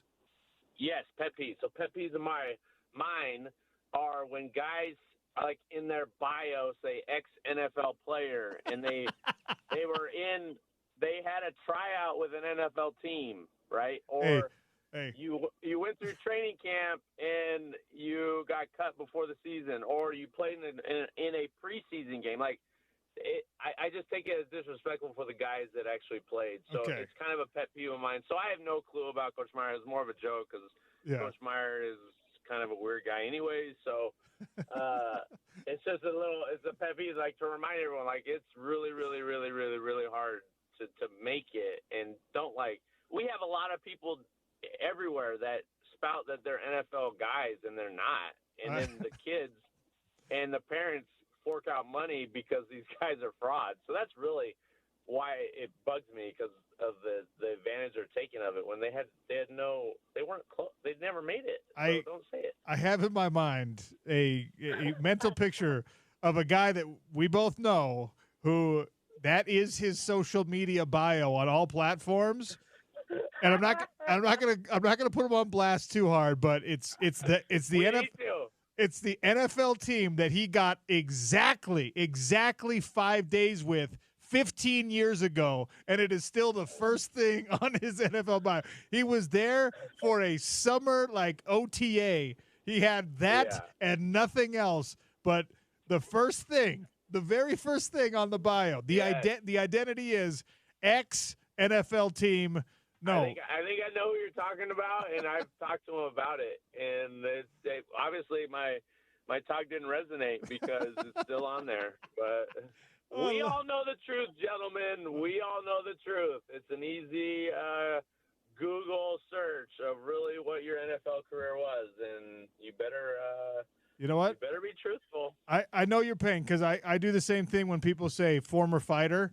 And I'm like, you were 1 and 2 as an amateur. You were 1 and 2 as an amateur. You're not a sorry. You're not a former fighter. Stop it. You're not. I'm sorry. That's disrespectful to you, babe. You are a professional, all-time, amazing fighter. Okay, so don't say we're in the same boat. We're not. Okay, you worked hard. I'm not saying that, but there are levels. Yeah, it cracks me up. Speaking of Urban Meyer, he's off to the College Football Hall of Fame as part of the class of 2025, as is Haloti Nata with the local connections here. I know you know baby. Urban well. How well do you know Haloti? Haloti, I've obviously crossed paths in the league a number of times, and then a couple Ravens events we've hung out. And then at Utah a few times. His son's a year older than mine and is a super, super stud. And, gosh, I'm just – when you talk about all-time greats and relationships, and the greatest compliment I can give Haloti is he's just a genuine, normal guy. And the reason I say that is he probably doesn't know me from anybody else, right? But he gives me the time and day and the respect because I'm just a normal guy. Like, he's just – Okay. I'm sorry. Hold on. No. I'm implying, you know what I'm saying. It's just he's a great human being, a great example, and man, like one of the best ever, obviously. But I just love him as a dad and as an example of just being a great person. I don't mean to burst your bubble here, but there's not anyone in the football world at any level who doesn't know you, especially with Utah attachments. Yeah. I mean more like they may know my name, but yes, they've fair. never met me and seen me. Okay, fair. I could be Joe Schmo for all they care. Those guys are they can barely go outside, some of these guys. So it's not like it's a different world for some of these guys, and I just appreciate what I try to be is normal and give the time and day to everyone because you deserve it. We're all the same. We're all in this together trying to find our way, right? So I just love that about him, and his son's going to be a superstar. I can't wait to watch him. And Coach Meyer obviously speaks for itself, changed the landscape of our program from his 2 years at Utah and then went on to Florida and Ohio State. I would love to see him back coaching. I think coaches need to be coaching because that's all they know how to do, and in a good way. I think they change people's lives, and hopefully see him back on the sidelines. Well, love you, dude. Appreciate your insight every single time we get you on the show. Talk again soon. You got it, bro. Eric Weddle. I mean, all the superlatives apply. Just a phenomenal human being, great player, great analyst, great mind, and turns out great coach as well. As he talks about coaches need to coach, he's the guy that you want coaching at your university. I know that a lot of people here would love to see Dub come back and coach the Utes at some point. I think that's in the cards. I think that's in the future down the road, unless an NFL franchise offers him an opportunity to do something either on the sideline or in a personnel department before then. That is, I've talked to him about this, so he won't mind me saying it. That, I think, is the real ideal job for Eric Weddle, if not head football coach in a university. I think NFL GM, like the John Lynch transition, it would be where that guy would excel, because having been around him a little bit when he's, interacting with other NFL players, like when he's down at the Pro Bowl, everybody loves the guy. He's the dude that can talk to everybody, can interact with every position, can talk with every, race, background, whatever. He's just that guy. I don't know why, because he's not that cool. No, he is. All right. We've destroyed the clock again, James. We'll take a double break here. We'll come back. We'll start hour number 3. Utah men's basketball. I'm going to run you through something I like to call matchup math and tell you why this weekend is a big weekend for the Runnin' Utes. Sean O'Connell Show, ESPN 792.1 FM.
Sean O'Connell Show here on ESPN 700. In 20 minutes, we're going to talk about Runnin' Utes basketball, why this is going to be such a huge matchup for them this weekend with BYU. The results last night for Utah, positive. They've improved to 2-3 in Big 12 conference play. Look, there's a lot of room for growth, but this team's showing some things in back-to-back wins.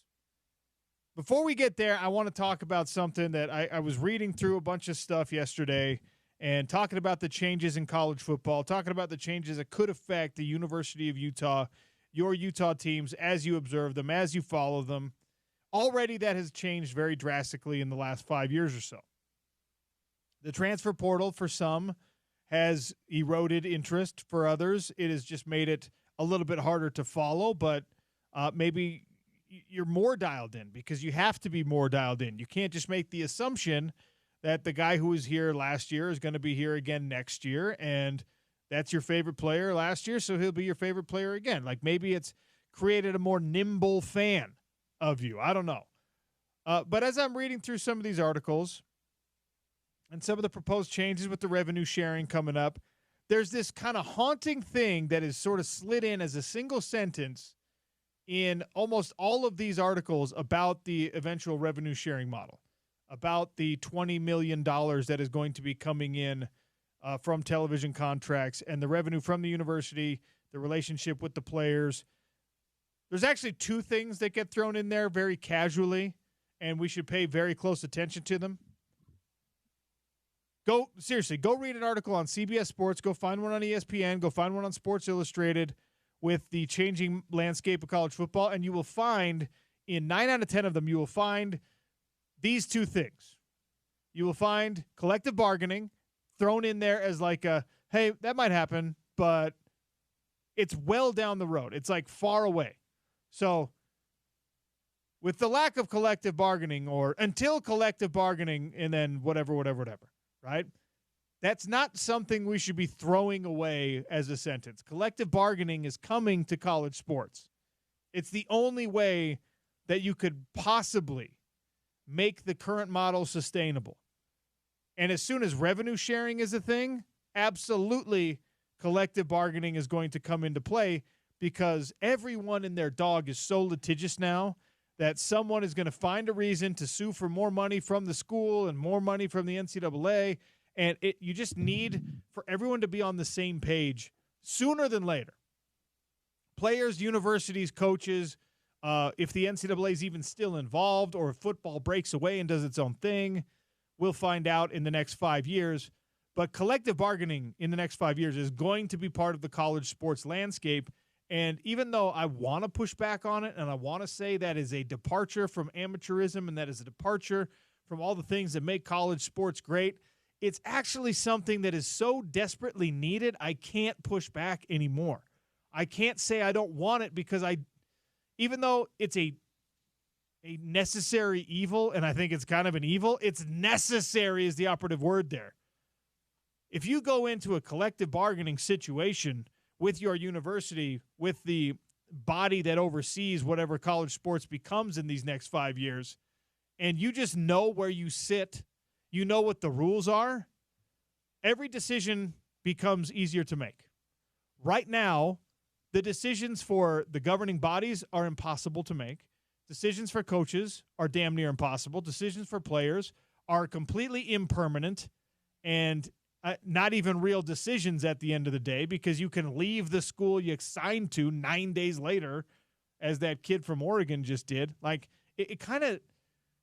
it's too disorganized, right? So collective bargaining gets thrown in there all the time.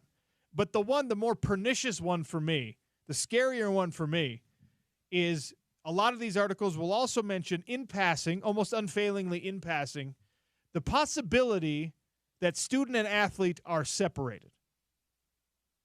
That universities could abandon the academic model, the scholarship model, and become truly what we were talking about with Gordy Chiesa earlier on the show, just a university-branded G League for the NFL.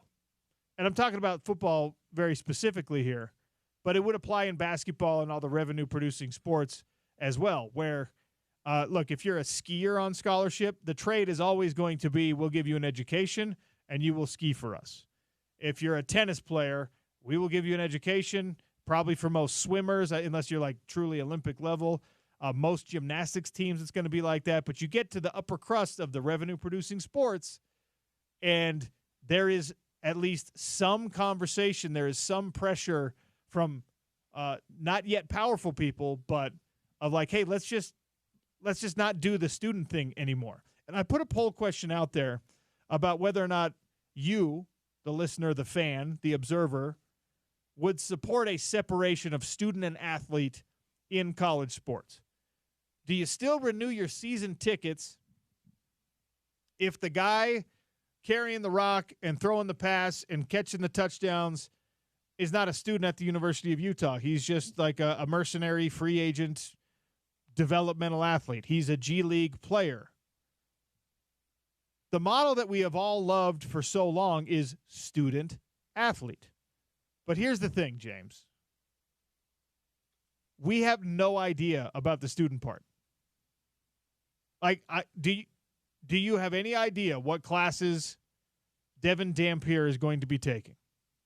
Yeah, absolutely not. And one of the evidences of that is, you remember the North Carolina basketball team, the scandal they went through, close to 10 years ago? Yeah. Towards the end of they said Roy Williams' tenure. Fake online classes. They enrolled the basketball players in particular, but other athletes in these fake classes so that they could say they're in a class, they're a student, but really all I'm here for is to play basketball.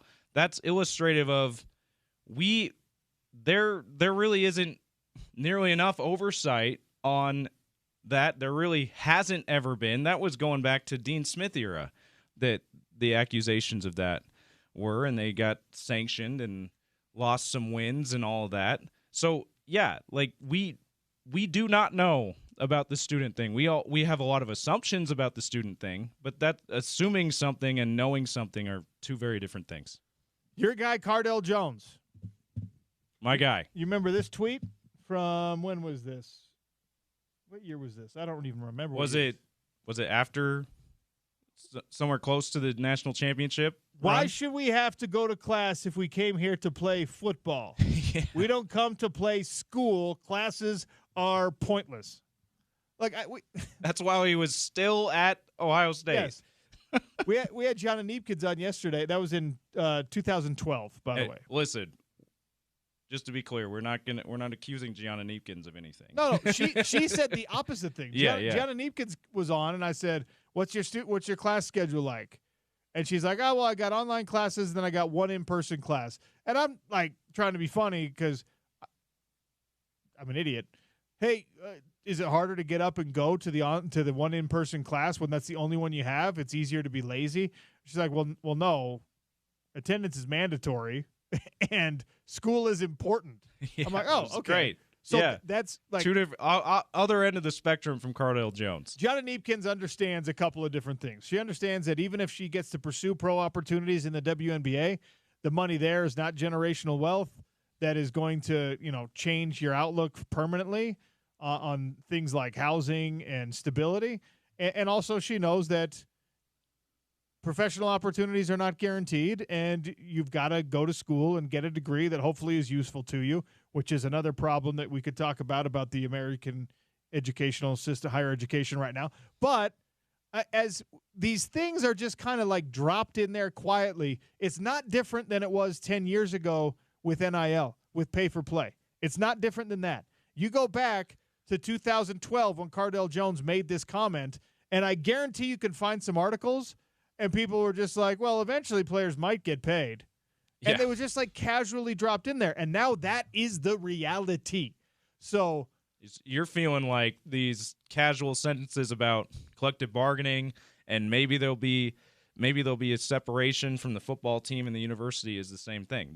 Yes. It's a foreshadowing. This might happen. We call it foreshadowing in the literary world, right? Where you just mention something that becomes a major device or an important plot point 100 pages later. Yeah, it's like, oh, I remember that. Oh, wait a second. That's why they mentioned that they sat down in that chair earlier in the book. And look, and this one might be a red herring. I don't know. But, like, pay for play was foreshadowing when it was talked about back in the day. And open transfer, when it was casually dropped in there, was foreshadowing 8 years ago.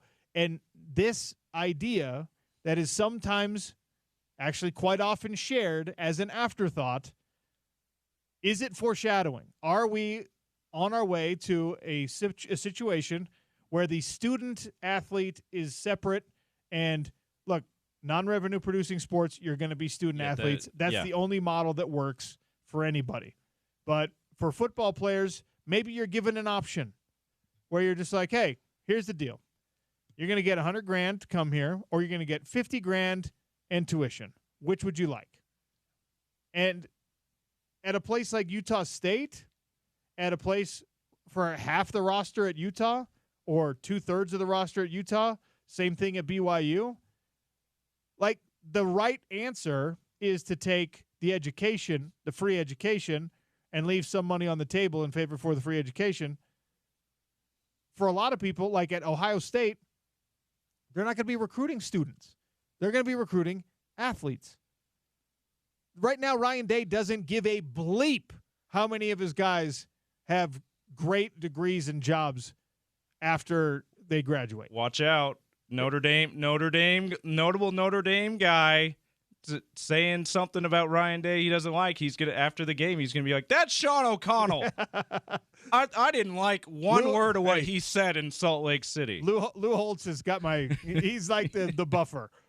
Ryan Day has to go through Lou Holtz before he gets to me. Lou's going to be around for another year or two at least, so I'm safe. Do you like how I branded you notable Notre Dame guy? I do appreciate that. Yeah. And look, the same is true of Notre Dame. Nobody in South Bend, Indiana gives a bleep, truly, whether or not Riley Leonard is passing his classes. And this has been Jesus bless. This has been a tale as old as time. This is the case going all the way back to, any athlete, pull any Charles Barkley, Shaquille O'Neal, like these guys go on inside the NBA and laugh about these things. Yeah. Like, class. And you're just like, oh, yeah, okay, that just burst the bubble a teeny bit that you guys were actual student athletes. And I mean, we have to be okay with it at this point.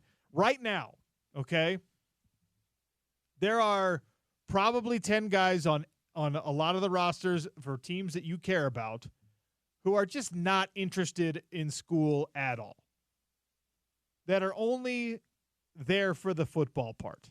And for Ohio State and for Notre Dame, it might be more than that. And for Oregon, it might be more. And for Alabama, it could be all of them, for hell's sake. I'm not sure. But the poll question is out there at Real OC Sports, 877-353-0700 if you want to text in your response. Do you support a separation of student and athlete in college sports, with classes becoming optional? More of like an academy team overseas, where you've got this club, this academy system. We've got this going on right now with RSL. Their academy is also a school, so that's probably not a good analogy.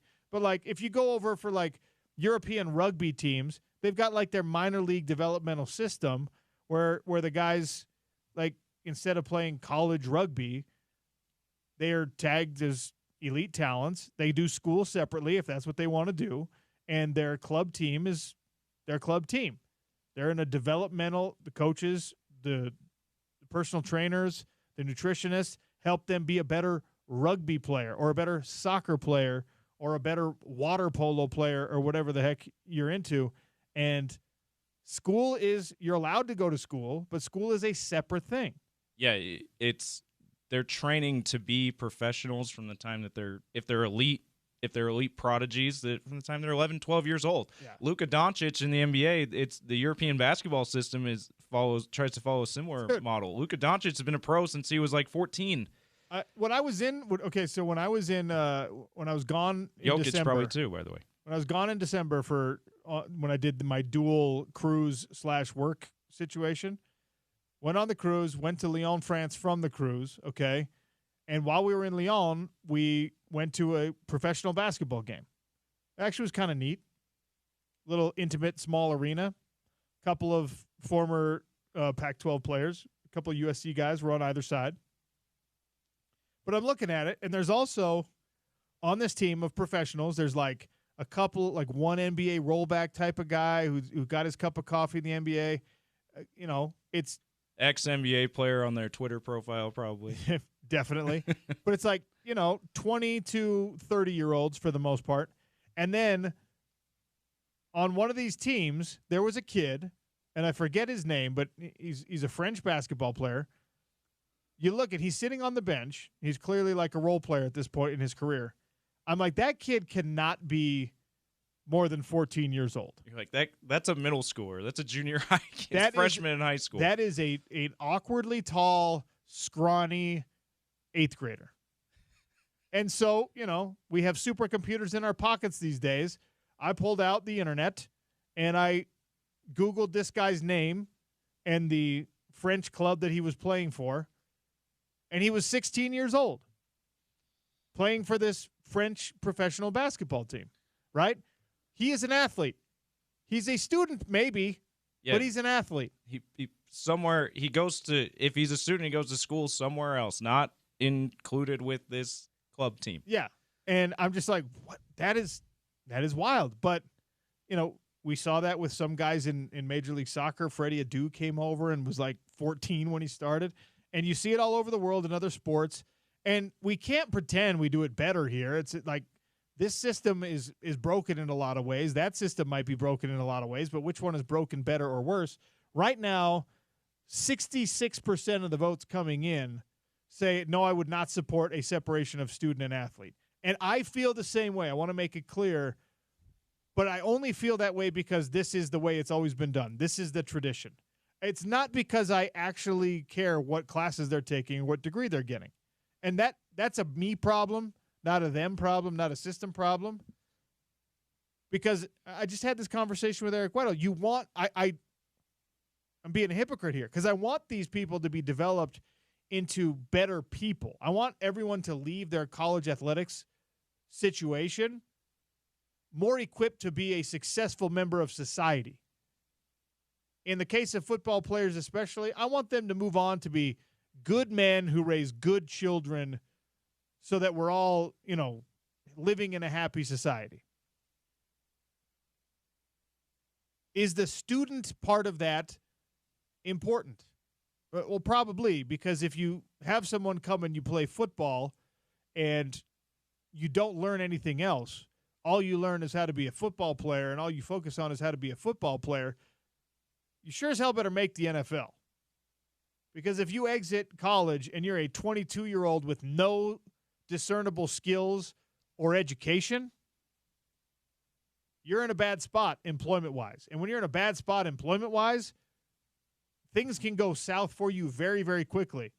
If we push these athletes out into the world without a fallback education, without the networking opportunities that come sometimes with those educations, I just don't know what that looks like. So I'm with you. I don't want to see it separated, but it might be coming. The mere mention of it, as common as it is now, leads me to believe that it is going to be part of whatever we call it at that point, college athletics that are not actually college athletics, college-branded athletics, because it makes way more sense to just use Alabama and Georgia and Ohio State and Notre Dame as your G League than to establish G League franchises. Absolutely. Makes way more sense. And to your point about you better make the NFL, if you're going all in, no school, just football, other than this potential breakaway from college system, I mean, hopefully there's still spring leagues, but there's not Europe like there is in basketball. I'll go play overseas. And it's not just Europe in basketball either. It's almost on every continent, almost every country in the world has a professional league that you could go make a living if you want it, if you were willing to do that. Yeah, and you don't have that with football. And make a living, by the way, is a bit of a stretch. In some it's of true. Those. Like some of those, you're not making much of a living. You can go play pro basketball in Israel, but like you're living paycheck to paycheck. Yeah, like they're probably giving you a condo for free. Yeah, rent free. And look, that life, if you're young and single and you're unattached, that sounds awesome. When you love the game enough, like go pursue the game. Like we remember talking with Deja Young, yeah, and now former Utah women's basketball player, now on the coaching staff, Gavin Peterson's coaching staff. She talked about, I had offers to do that, to live that life, and I just realized I didn't love the game enough to do that. So she decided to stay here and coach and pursue that. And like, I'm not disparaging that decision if that's what you're going to do. Like, but your point is well made. The opportunities to do that, there actually is in Europe. There is a weird semi-pro football league that happens. It's like an expat football league for the most part. Really? And I think this is not the old NFL Europe. This is something separate. This is something totally different. I think. Do you remember Christian Laux, Utah football player Christian Laux? We have a great mutual friend. Anyway, I believe he participated in this at one point. Was like living in Spain, making, I don't know, Christian, if you're listening, anyone who knows Christian, 877-353-0700, making like $25,000 a season to like play American football in Spain or something. Look, if you can stave off the real world for a couple extra months or a year or two, great, do it. But at some point, you got to pay the piper. There will be a reckoning at some point. Or you know what? The reckoning will only exist so far as like, hey, you don't have any skills outside of football. You know how many damn GAs there's going to be?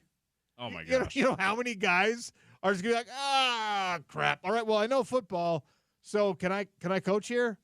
Like every staff is going to have 50 GAs and 70 players.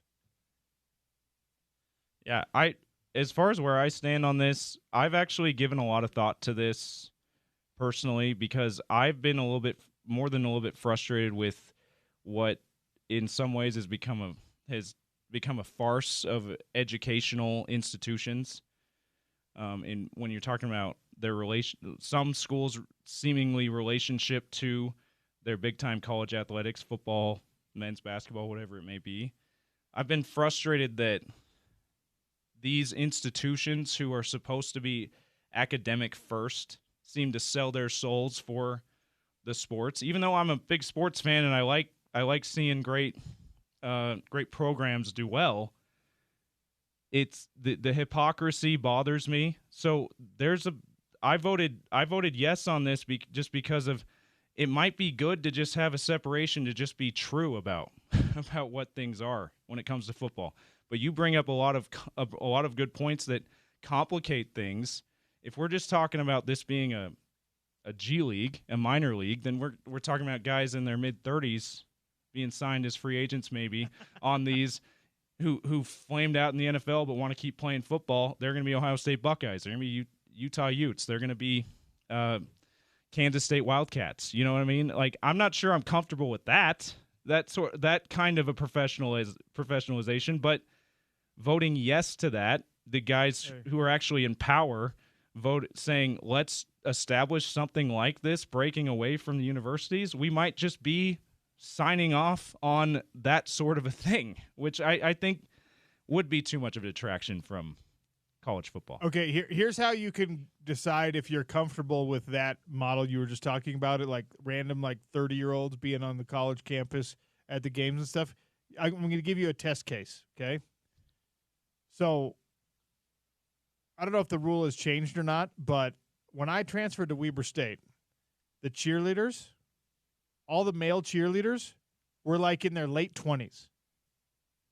Because there's no, at that point, maybe there is now, at that point there was no eligibility requirement. So you could just be a cheerleader as long as you were enrolled in a class at the school.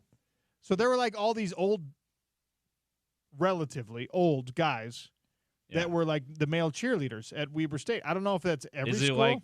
So that's like I had friends who grifted as intramural college athletes. They wanted to play intramural basketball, intramural flag football.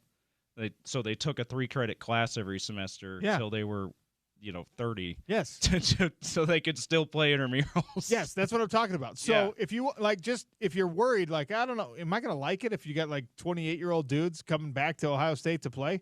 Just go sit on the sideline and look and see. Look at the yell leaders. They just be like, is that guy? Is that okay? Is he balding? All right. And it's not about the age. It's about like I still like the idea of these guys being young, out of high school, 4 to 5 years of eligibility till they move on and become real adults, right? I like that part of the model, but if the power brokers are saying we're going to break away from colleges, we probably are going to have it be even more of a pro model where, like you said, it's free agency for anyone who wants to still play football or basketball. I'm not sure I'm totally comfortable with that. I'm Googling this right now. Is there an upper age cap in the G League?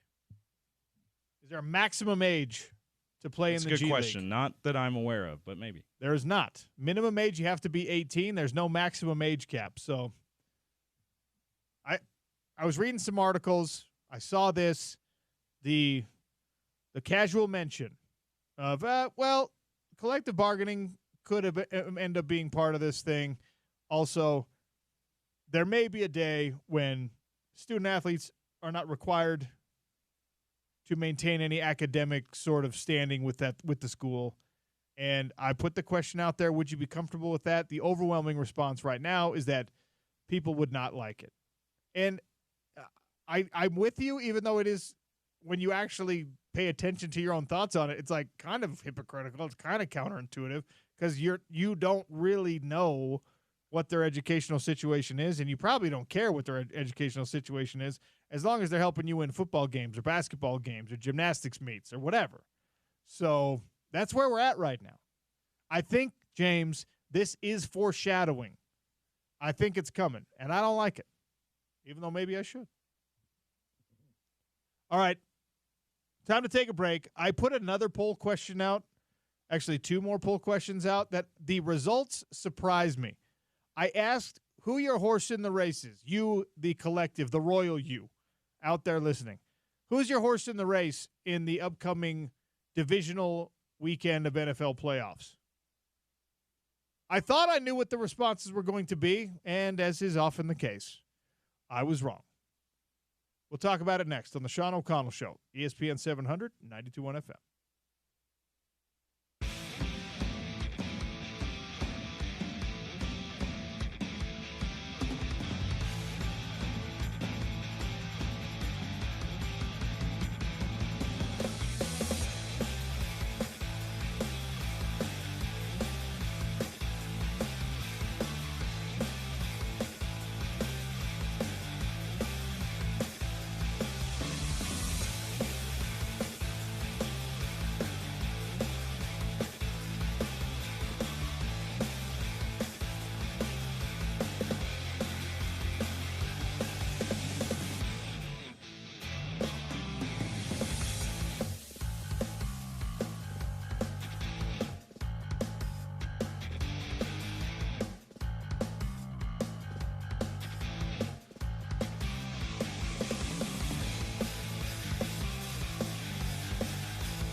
KD way out high to Gabe Madsen.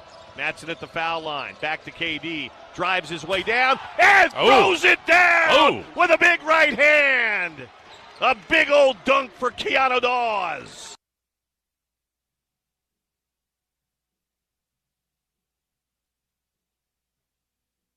Monster dunk from Keanu Dawes. 73-65 win for Utah men's basketball over TCU in Fort Worth. Bill Riley and Sean Mooney on the call. Dawes finished the game off the bench, 16 points, 6 rebounds. That's back-to-back games where he's been in the double digits. Actually, back-to-back games with at least 16 points. 2 wins in a row for Utah. First home loss of the year for TCU. Matchup math will tell you this. Utah beat TCU. TCU beat BYU, which means transitive property. Utah, the better basketball team than BYU. That game right here on ESPN 792 on FM on Saturday at the Huntsman Center. It is a red out. Tickets at utahtickets.com. Make it happen, people. Yeah, and text Utes to get free tickets potentially to that game. 33986. 33986 to win a pair of tickets. Next home game, of course, is that BYU matchup on Saturday. Text the word Utes to 33986. That makes sense to me. That matchup math makes sense to me, especially given the fact that they both have the same conference record. They're just as good as BYU is in the Big 12. Same conference record. Their numbers actually are very comparable right now. It's really interesting to see. There was an interview put out by our sister station, Bryce Bianucci, I think, put it out, comparing the numbers, the actual numbers for Utah basketball, like the shooting percentage and things like that, on Bryson Bianucci. Where is it? Yeah, here it is. Utah by the numbers against BYU. Both of these teams 2-3 in the Big 12. The NCAA net ranking, BYU is 47, Utah is 70. KenPom rankings, Utah 71, BYU 45. Points per game, 81.1 for Utah. Field goal percentage, right now BYU is 1% better at 47.9, Utah 46.9. So relatively comparable from a statistical numbers standpoint. Pay no attention to the net or the KenPom. Points per game favoring Utah right now, and they have the same conference record. It's a winnable game for Utah. BYU, as much as we have talked about their offseason and we have talked about the impact that NIL has had, especially on their basketball program, and they've got a presumptive lottery pick and Yegor Demin on the roster. He has not shot well. He has not played as well as people thought he was going to play. AJ DeBonsa is not yet in that building. Look, Kevin Young, great coach. He's figuring out college basketball right now. So this one is a winnable game. Utah's not favored. Utah's not going to be favored when they tip off, but it is a winnable game if you continue to play like you played last night in Fort Worth. TCU is not great, but TCU was great enough in one night at least to knock off this BYU team. When Utah gives themselves an opportunity shooting well from the field, they can run with people. They have a couple of guys with nice length and good hustle, and the defensive identity that Craig Smith is trying to instill in these players has permeated at least a half or so in their last couple of matchups. They won this game, by the way, at TCU without shooting the three well. If you get a quote-unquote surprise win or you pull off an upset, oftentimes in college basketball, you can go and look and just be like, okay, well, they must have had a great night shooting, and that's why they looked so good. That wasn't the case. This was just good, hard hustle basketball, guys being aggressive, like Keanu Dawes in that highlight you heard, taking advantage of opportunities. And they didn't shoot well from beyond the arc. They didn't shoot well from the free throw line, and they still found a way to win. Again, not a stellar TCU team, but take the performance you had last night with the passing, with the rebounding in particular, and project that onto a matchup with BYU, but elevate that three-point shooting percentage into a more ideal range where you're getting closer to 40% instead of 28. Let's say they shoot 35% from three against BYU instead of 28 like they did against TCU. Let's say they shoot 80% from the stripe instead of 65 like they did against TCU. Now you're talking about a game where you're scoring 80-plus points, and that gives you an opportunity to beat this BYU squad. So give it a shot. Get your tickets. Text Utes to 33986 if you don't want to buy the tickets. Although you're not guaranteed anything. You might as well just go buy the tickets. And get yourself up there on Saturday, or at least tune in here to listen to the game. Utah's got a real opportunity to beat this BYU squad, who, again, is not as good as people thought they were going to be. Now that they're conference mates, they do play each other home and home this year. And you would think with the coaching talent that they have at BYU, with the talent they have on the roster, you would think that eventually, the hope is they eventually figure this out if you're a Cougars fan. And odds are they probably will. They're probably going to go on a bit of a run and be in the rankings or just outside the rankings in a tournament team. By the time the season ends, we'll see that happen. So this is the time. You're at home. You're in a stretch. You're meeting BYU when they're in a stretch where they're still figuring things out. This is the time that they seem to be very beatable. It may not be the case when they meet again in February at the Marriott Center. ESPN 792.1 FM have a cash kickoff contest going on right now. Your shot to win $1,000 cash to help pay the bills. Text FUN, F-U-N, to 508-777-1000 for your chance to win. That's 508-777-1000. This is a nationwide contest. ESPN 792.1 FM cash kickoff. FUN to 508-777-1000. All right, I'll give you the poll results on that question I teased earlier. The horse in the race for the AFC divisional weekend and the NFC divisional weekend. I think surprising answers. Maybe James won't be surprised. We'll also hopefully talk with Spence Checketts as he comes in to get ready for the drive. Sean O'Connell Show wrapping up next on ESPN 700 and 92.1 FM. Proud part of Utah's ESPN radio network.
heading into the weekend. What about the AFC playoffs? Go to @RealOC Sports, answer that so we can get the final few votes in before I give you the results. Also, 877-353-0700. 2 tickets to the PBR Bull Riding Championship at Delta Center, February 7th and 8th. If you can answer this question, and we're going all the way back to the beginning of the show, the very, very start of the show. We talked about Urban Meyer, who's headed into the College Football Hall of Fame. What was Urban Meyer's record as the head coach of the University of Utah? Just his University of Utah years. This is a pretty easy one. What was his record? 877-353-0700. 2 tickets to PBR at Delta Center, February 7th and 8th. He had a winning record, right? OCO. He did have a winning record. It's above 500. You are correct. Yes, well done. Okay. Here is how it came out, the polls today. 65% of the respondents on the question about whether student and athlete should be separated in college sports. 65% of people want student athletes to stay a thing. You got to be going to class. You got to remain academically eligible to be a scholarship player, to compete on Saturdays or on whatever day your basketball game is. So 65% of people agree with the current system. I also asked for the horse in the race for the AFC playoffs and the NFC playoffs. We're going to talk about this a lot on the show tomorrow because we've got a college football national championship on Monday. The divisional round is, for a lot of people, their favorite weekend of football all year. Saturday, a couple games, Sunday, a couple games, and usually elite competition. By the way, we got to come up with some kind of bet for the CFP. Me being Ohio State, you being Notre Dame. Okay, we can do that. That'll be we'll figure that out tomorrow. Yeah, we'll figure it out. Show. Well, we could even do it on Monday's show because You're right. So, when I said horse in the race, I mean who are you hoping wins? That's what I mean by horse in the race. You interpret it as like who do you think is going to win? So I should have, I guess, been more clear. I asked this question because there's the Broncos are out, the Raiders are out, the Niners are out. The Seahawks are out, like all the regional teams that people seem to find some love for. I know there's a lot of Pittsburgh Steelers fans, a lot of Dallas Cowboy fans. Everyone's out. All the local teams are out, or teams with large local fan bases are out. So you got to find some rooting interest. Who have you attached your loyalties to temporarily in this NFL playoff race? Right now, on the AFC side of things, again, the remaining teams are Bills, Ravens, Chiefs, Texans. The poor lowly Texans. 1.5% of the respondents like the Texans. See, for me personally, I'm pulling for the Bills more than anyone else in the AFC. Okay. And I have the last few years. Just there's something I really like Josh Allen. Okay. I'm really drawn to the way that he plays. He's got an electric way of playing the quarterback position. And be honest, I've been just like everybody who's not a Chief fan, I've been jonesing for someone to actually be able to show that they can knock them off in the playoffs. And it feels like the Bills and the Ravens are the two that realistically the last few years look like they probably can. They just haven't. So, and I've fallen on the Bills side probably because of my affinity for Josh Allen. I think a lot of people are giving the Bills love because of the Ute connections that have been through there lately. Yeah, Cole Bishop and Dalton Kincaid, Starlo to Lele, if you go back a little ways. Zach Moss was there. He spent a couple of years, unfortunately, not the couple of years that they looked like Super Bowl contenders every year, but he was there. I mean, he was there when they were looking good. Anyway, yeah. If the Bills weren't still alive, your phone's ringing in there. Yeah, we got a caller. But if the Bills weren't alive, I would absolutely be picking the Texans because of C.J. Stroud. So with the Ohio State tie. Yeah, fair. Okay, so Bills, 63% of the votes coming in. Ravens, 15%. I thought the Ravens would get more. The Ravens have had Utah connections for the longest time. Kyle Van Noy's on that roster. Haloti Ngata had his whole career there, basically. Eric Weddle had his stop there. Steve Smith, around the same time Weddle was there. Steve Smith was there. Who was the great BYU? Dennis Pitta was there. The Ravens have had a lot of Utah connections. Todd Heap before Pitta. Yeah. Todd Heap. The Storm and Mormon. Todd Heap, who people just love because of the nickname, I think. So, yeah, I thought that there'd be Marcus Williams with the Ravens. Yeah. Like, there's a lot of reasons why you should like the Ravens. And you go back far enough. David Reed was with the Ravens for a little while.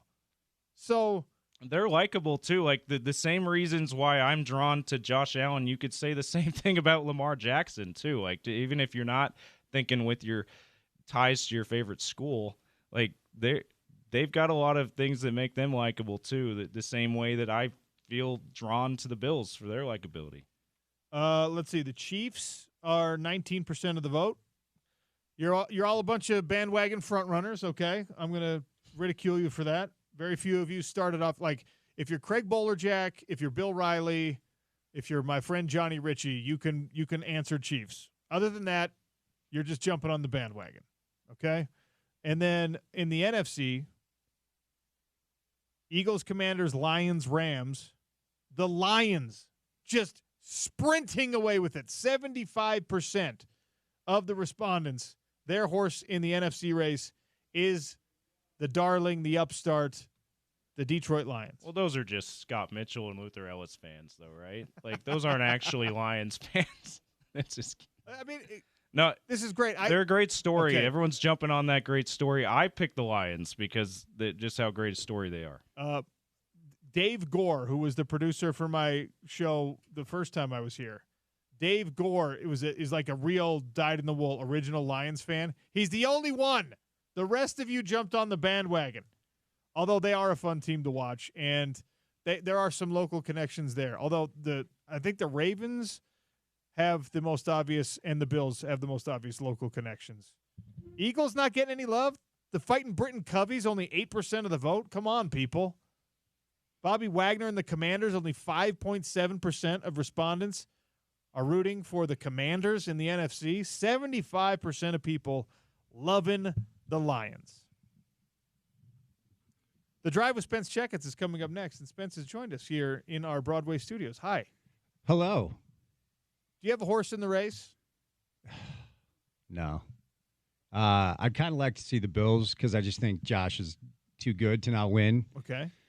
And look, I love Andy Reid, right? And I love, topically historical things. I wouldn't mind seeing the Chiefs win again. I know there are Chiefs fatigue, but I respect greatness. I respect dynasties. We've never seen it before. But no, not really. And I love Lamar. And Baltimore, I think that would be a cool story because so many people knock on him for his postseason failures, even though I don't believe like wins and losses are a quarterback stat. I think they get. Oh, but they are. I know, but really, are they? And it's fair.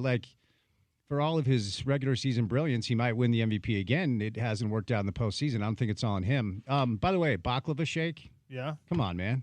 They're delicious. Oh, James and I were both discussing it. They're dangerously delicious. Oh, yes. I don't know how to describe it. It's like a graham cracker chocolate, like sweet something or other. I mean, they're lovely. If you like milkshakes and you like baklava and you put those two things together, which one of these lovely restaurants in town has, I will be getting that often. Can you tell me where you got that, or do you not want to give away the secret? No, I could tell you. It's a Greek souvlaki. It's a great little. Just like right here. Yeah. Okay. Over what is it, 4th and 3rd or yes. 3rd and 4th yes. or whatever? Uh-huh. Yeah. Yeah, excellent. It was very good. So good that I could not stop while I was interviewing Bill yesterday. And so if you go back and listen to it, yes, and you could also write. You could identify the spot when the brain freeze kicked in because I could not stop. They were that good. So thank you for that. You're welcome. And also excellent reductive reasoning about how Utah basketball is not better than BYU. Well done. I was listening to that on the way in. Yeah, matchup math. The transitive property in sports, man. Yeah, you got to use it. Yeah, and I love how you're like, ignore the net in Ken Palm. Yes. It's like the two best metrics. Those in metrics mean basketball. Nothing. When in reality, they actually mean like everything. Those are just made-up numbers pulled out of the thin air by some nerd. You sound like an old scout that hates like advanced metrics. I am Clint Eastwood from Trouble with the Curve. Big old chew in. You youngsters, I know a player when I see him. Does he have the right look to him? No. But I loved it. Listening, I'm like, yep. And last night was pretty encouraging. I don't think TCU is a world beater, but I watched the TCU BYU game, and there was a little make or miss there. TCU hit a lot of crazy shots. But prior to last night, and honestly, I still believe Saturday could get a little ugly. BYU just has better talent top to bottom. But last night was encouraging if you're a Utah basketball fan. They played better. They played hard. And there's going to be some moments in this BYU game where you have to get the loose ball. You have to get the rebound that you have not been getting all year. You have to box out. You have to get a hand in the face of the shooter. And that last night was a little bit more encouraging for that. I also heard you say, and I'm not saying you're wrong, you said Kevin Young's a great coach. I don't know that he is. Well, he's figuring out college basketball. Yeah, and he was a head coach in the G League. But, one of the things that I remember, so they signed the Jaeger Diamond kid, potentially top 10 pick. I got to be honest, I don't see that right now. We'll have to see what the rest of the season. Is that his fault or is that Jaegor's fault? It's a good question. No, it's not Kevin's fault, but I'll land the plane. And then they signed the catching kid who, according to most mock drafts, also a first-round pick. The Bance is coming in next year, and when you have the talent on paper, you know this, it's a coaching thing if you don't get the results. Like Kevin's got to prove that he can coach now. I mean, he's proven that he can recruit, and he has these aces in his hole where he can say, I coach Chris Paul, Devin Booker, Kevin Durant, and all that stuff's fine and good. But when it comes to college basketball, there is a tremendous amount of examples of incredible recruiters that didn't really ever, coach at the highest of levels. I push back on the Calipari thing a little bit, but that's what Cal is kind of known for. Because he won one national championship, which was awesome, made several deep tournament runs, but he always, more often than not, Calipari at Kentucky, and he's really struggling at Arkansas. He had generational prospects on his roster and oftentimes fell short. So I'm still curious to learn more about Kevin Young as the basketball coach. We know plenty about the recruiter, but he's got to prove he can coach because he has superior talent. To your Kentucky point, Gordy Chiesa brought in his list of Kentucky players currently on NBA rosters. It's wild, isn't it? They've got 30 guys right now. Is it 30 right now? Yeah. And we did the math on that.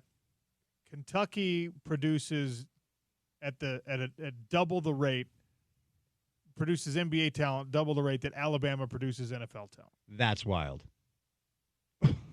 Yeah, that's Alabama wild. has like 72 NFL players. Uh-huh.